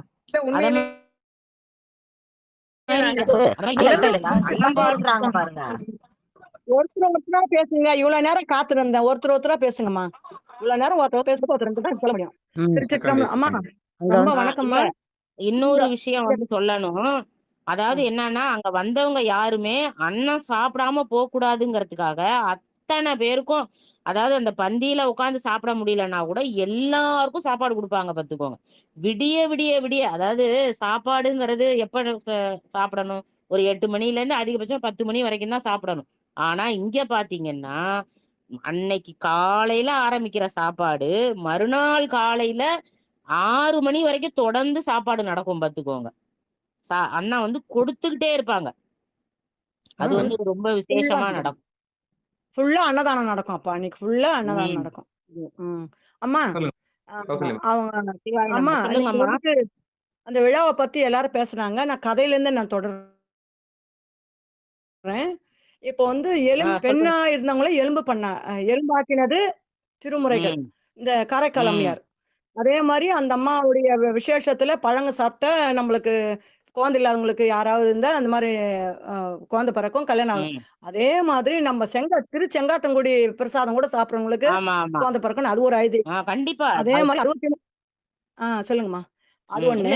திருச்செங்காட்டாங்குடியில அந்த சுவாமியையே என்னன்னா அப்படி பிரசாதமாவே கொடுப்பாங்க. அதுதான்மா. சீராளனை தானே அங்க உருவமா அவங்க பூஜை பண்றாங்க. சீராளனை தான் உருவமா அங்க படைப்பாங்க. அதேதான் அப்படி எல்லாருக்கும் பிரசாதமா கொடுப்பாங்க பாத்துக்கோங்க. அது ஒண்ணு. இந்த ம் 63 நாயன்மார் நம்ம எந்த கோயில பாருங்க எல்லாரும் நின்னுதான் இருப்பாங்க. ஆமா ஆனா ஆமா நம்ம ஆமா காரைக்கால் அம்மையார் நின்னுதாம்மா ஒருத்தர் தாம்மா உட்கார்ந்து இருப்பாங்க தெய்வீகமா. அதே மாதிரி அந்த கண்டிப்பா ஒரு காரைக்கால் அம்மையாருக்கு காரைக்காலே இருண்ட சூழல் இருக்குன்றது அந்த விழா பண்றது பெரிய விஷயம் இல்ல. அந்த அம்மா சுவாமிக்கும் நடக்காது. ம் சாமி வந்து ஊர்வலம் வரும்போது, அடா வெயிட் போடுங்க ஆஃப் பண்ணும். ஆனா அந்த அம்மாவுக்கு வந்து எவ்ளோ அந்த ஊரே ஒரு விழா கோலம் போன்றது திரியும் பேய் கோலத்துக்கு இருட்டாவும் ஆகுது பாருங்க. இது ம் வந்து எங்கேயும் இந்த மாதிரிலாம் எந்த நாயன்மாருக்கு நடந்தது இல்ல. எதுவும் இல்ல. ம் நீங்க சொல்லும்போது நாங்களும் கூடவே லைட்ல வர மாரியும், கூடவே இருட்டுல வர மாரியும் எங்க அந்த பாவனைய அனுபவிக்கிறோம். கண்டிப்பா அடுத்த வருஷம் யாராவது போனாங்கன்னா வந்து கலந்துக்கிறேன். இன்னன்னா இந்த திருமுறையில கிடைக்காத எதுவுமே இல்ல. எலும்ப பெண்ணாக்குச்சு, பெண்ண எலும்பு ஆக்குனது எதுன்னா, நம்ம காரைக்காலமையார். எலும்ப பெண்ணாக்குனது நம்ம திருமயிலை. கண்டிப்பா ஞானசம்பந்தர் பாட்டு கண்டிப்பா பாடி பூம்பாவைய பெண்ணா வந்தது. இல்லீங்களாம்மா? எலும்ப கண்டிப்பா பெண்ணாக்குது, பெண்ண எலும்பாக்குனது நம்ம திருமுறைகள் இல்லாத எதுவுமே இல்லம்மா. எல்லாமே நமக்கு கிடைக்கும். அதனால இது எவ்வளோ பெரிய காரைக்கால் அம்மையார்ன்றது யாருக்கும் கிடைக்காத ஒரு பெரிய பேரு. அந்த ஊரே விழா கோலம், அந்த ஊரே இருட்டு. இதெல்லாம் நினைக்கும்போது ஊர்ல உலகத்திலேயே இந்த வந்து மாரி ஊஞ்சல் மறைக்காமையா காமிக்கிற மாரி. அ, ம். அது ரொம்ப சிறப்பும்மா. ரொம்ப நன்றிங்கம்மா. நமசிவாயம்மா. நாங்க இந்த உங்க உங்க கதைய சிவாய கேட்டுட்டே நான் காய சுத்தம் பண்ணேம்மா. இவ்வளோ நேரம் உட்காந்து. நான் கதைய கேட்டுட்டே சிவாய நம வேலை பண்ணேனம்மா நானு. சிவாய நம. எங்களுக்கு பகல் இல்லையா? அதனால. ரொம்ப ரொம்ப நன்றிங்கம்மா. சிவாய நம. சிவாய நம சிவன். இன்னொரு அந்த அற்புதம் என்னன்னா ஐயா, ஒரே ஒரு செய்தி சொல்றேன். இன்னொன்னு என்னன்னா, அந்த காரைக்காலுக்கு அடுத்தது நாகூர். அது வந்து முஸ்லீம் ஏரியா. சரிங்க, காரைக்கால்லயும் நெறைய முஸ்லிம்ஸ்லாம் இருப்பாங்க, கிறிஸ்டியனும் இருப்பாங்க. இந்த சரிங்க. அன்னதானத்துல வந்து அவங்களும் கலந்துப்பாங்க. அவங்களும் வந்து ம். ஒரு இதெல்லாம் நினைக்காம, இங்க ஆஹா. அன்னதானம் நடக்குதுன்னா, எல்லாருமே வந்து அவங்கலாம் வந்து இதுவும் ஒரு தெய்வம் தான் அப்படின்னு ஏத்துக்கிட்டு, எப்படி வந்து இவங்கலாம் வேளாங்கண்ணி மாதாவுக்கு போறாங்களோ, அது மாரி அவங்களும் வந்து காரைக்கால் அம்மையாருக்கு வந்து அன்னதானத்துல கலந்துக்கிறது, அது மாரி சப்பரம் வரும்போது வந்து பார்க்கறது. அவங்கலாம் ம். எனக்கே ஆச்சரியமா இருக்கும். இவங்கலாம் வந்து இங்க வராங்களே அப்படின்னு. ம்ஹ்ம். அப்ப அவங்க சொல்லுவாங்க சிவ என்கிட்ட. சிவ. இல்லம்மா நாங்க வந்து எங்க சப்பரம் எப்படி வருமோ அதே மாரிதான் இதையும் நாங்க இங்கேயே தானம்மா இருக்கோம். ம். இந்த அம்மா சாப்பாடு குடுக்கும்போது நாங்களும் வந்து சாப்பிடுவோம்மா. அதாவது சிவ அம்மான்னே சிவ. அவங்களும் சொல்றாங்க. எனக்கு ம், அதுதான் ம். ஆச்சரியமா இருக்கும் பாத்துக்கோங்க. ஆச்சரியமா இருக்காங்க. ஆமா. ம். சிறப்பு. இதுதான் சிறப்பு. எல்லாத்தையும் விட இது ரொம்ப சிறப்பு. எல்லாம் ஒண்ணா கூடி செஞ்சது தான் ரொம்ப சிறப்பு.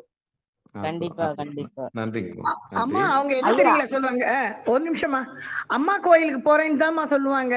அம்மா ஆ கோயிலுக்கு போயிட்டு ஆமா. நம்ம அப்படிதாம்மா சொல்லுவாங்க. எங்க சம்பந்தி கூட அம்மா ம். கோயிலுக்கு போறேன் வாங்க அப்படின்னு தான் கூப்பிடுவாங்க. நம்மளாவது முருகர் கோயிலுக்கு போறோம், விநாயகர் பெருமாள் கோயிலுக்கு போறோம்னு சொல்லுவோம். ஆனா அவங்க அப்படி சொல்ல மாட்டாங்க. ம். அம்மா கோயிலுக்கு போறேன்னு தான் சொல்லுவாங்கம்மா. ஆமாமா. அங்க காரைக்கால் அம்மையார்ன்னு யாரும் சொல்றதில்ல. ஆ, ஆ. அம்மா அம்மா கோயிலுக்கு போறேன். கோயிலுக்கு தான் எல்லாருமே சொல்றாங்க. ரொம்ப நன்றிங்க சிவபெருமான். கணக்க வச்சுட்டீங்க. அதே மாதிரி மிகப்பெரிய அங்க வந்து ஐயா கடைங்க ம், வந்து முஸ்லிம் கடையும் இருக்கும். ம். எல்லா கடையுமே லைட் ஆஃப் பண்ணிடுவாங்க பாருங்க. நம்ம சரிங்க, ம். அவங்க சரிங்க. இந்துக்கு தானே நம்ம வந்து நம்ம ஏன் லைட் ஆஃப் பண்ண கூடாதுன்ட்டு இருக்க மாட்டாங்க ஐயா. ம். எல்லாருமே லைட் ஆஃப் பண்ணிடுவாங்க. செல்லு மரியாதை கூட லைட் குடுப்பாங்க. இருக்காது. ஆமா. அதான். அது நல்ல ஒரு மரியாதை. ஒற்றுமை ஐயா. ஒரு ஆமா, ஒற்றுமை. எந்த அதோட மாசம் வருதுன்னு மட்டும் கவர்மெண்ட்டும் சொல்லுங்க. வந்து ஆ, கவர்மெண்ட் ஸ்ட்ரீட் லைட் எல்லாம் ஆஃப் பண்ணிருவாங்க. அதுவும் ஆ, கவர்மெண்ட்டும் வந்து ஒத்துழைக்கும் பாத்துக்கோங்க. சரிங்க. சரி ஓஹோ! மக்களுக்காக கடையில இருக்கவங்க ஆஃப் பண்றதுங்கிறதுன்னு. ஆனா கவர்மெண்ட் ஸ்ட்ரீட்ல உள்ள லைட்ட ஆஃப் பண்றதுங்கிறது ஈபில தானே ஆஃப் பண்ணணும். ஆமா, ஆமா, அவங்களுமே ஆமா. அதுக்கு வந்து ஒத்துழைப்பாங்க பாத்துக்கோங்க. கண்டிப்பாம்மா, கண்டிப்பா. ம், மிகப்பெரிய ம், அற்புதம் தான் சிவபெருமான். ம், நன்றிம்மா. அம்மா, அ எந்த மாசம் அது நடக்கும்? ஆடி சுவாதி. ஆடி சுவாதிங்கய்யா. கண்டிப்பா, ம். கண்டிப்பா. சிவபெருமான் கண்டிப்பா திருவருள் கருணை இருந்தா அடியார்கள் எல்லாரும் வரணும். கண்டிப்பா, கண்டிப்பா. திருவருள் கருணை இருந்தா நம்ம சிகாரத்துல இருந்து குழுமம் வரும்மா. நன்றிம்மா, நன்றிம்மா. கண்டிப்பா ஆமாங்க. வாங்க. கண்டிப்பா. நிறைவு செஞ்சுக்கலாமா? நன்றிங்க. அனைவருக்கும் ஆ வணக்கங்க. அ மண்ணில் நல்ல வண்ணம் வாழலாம் வைகளும், இனி நல்ல கதிக்கு யாதுமொரு குறைவிலே, கண்ணின் நல்லர் தரும் கழுமல வளநகர், பெண்ணின் நல்லாளொடும் பெருந்தகை இருந்தது. தனம் தரும், கல்வி தரும், ஒரு நாளும் தளவறியா மனம் தரும், தெய்வ வடிவம் தரும், நெஞ்சில் வஞ்சமில்லா இனம் தரும், நல்லன எல்லாம் தரும் அன்பர் என்பவருக்கே கனம் தரும் பூங்குழலால் அபிராமி கடைக்கண்களே. திருச்சிற்றம்பலம். அன்பர்களுக்கு வணக்கம். நீங்கள் கேட்டுக்கொண்டிருந்ததும், பார்த்துக் கொண்டிருந்ததும் சிவநெறிய சீரான வாழ்வு தரும் என்கிற டெலிகிராம் சேனல் மூலம் திங்கட்கிழமைகள் தோறும் இரவு 8 மணிக்கு புனிதவதியாரின் புனித பயணம் காரைக்கால் அம்மையார் வரலாறு குறித்து காரைக்காலிலிருந்து அ சிவ திருமதி விஜயலட்சுமி அம்மையார் அவர்கள் நமக்கெல்லாம் அந்த வரலாற்றினை கூறி வருகிறார்கள். அவருடைய பொற்பாதங்களையும் நிகழ்ச்சிக்கு வந்துள்ள அத்துணை அடியார் பெருமக்களை பொன்னார் திருவடிகளை மனமொழி மேகலாலை வணங்கி நிகழ்ச்சியை நிறைவு செய்வோம். மீண்டும் வருகிற திங்கட்கிழமை இரவு 8 மணிக்கு சந்திக்கலாம் என்று கூறி நிகழ்ச்சியை நிறைவு செய்வோம். நற்றுணையாவது நமச்சிவாய. காரைக்கால் அம்மையார் திருவடிகளை சரணம் சரணம். நன்றிமா, அனைவருக்கும் வணக்கம். சிவாய நம. அனைத்து அடியார்களுக்கும் என் நன்றியை தெரிவித்துக் கொள்கிறேன். சிகாராம் சேனலுக்கும் என் நன்றியை தெரிவித்துக் கொள்கிறேன். சிவாய நம. நன்றிமா, வணக்கம்.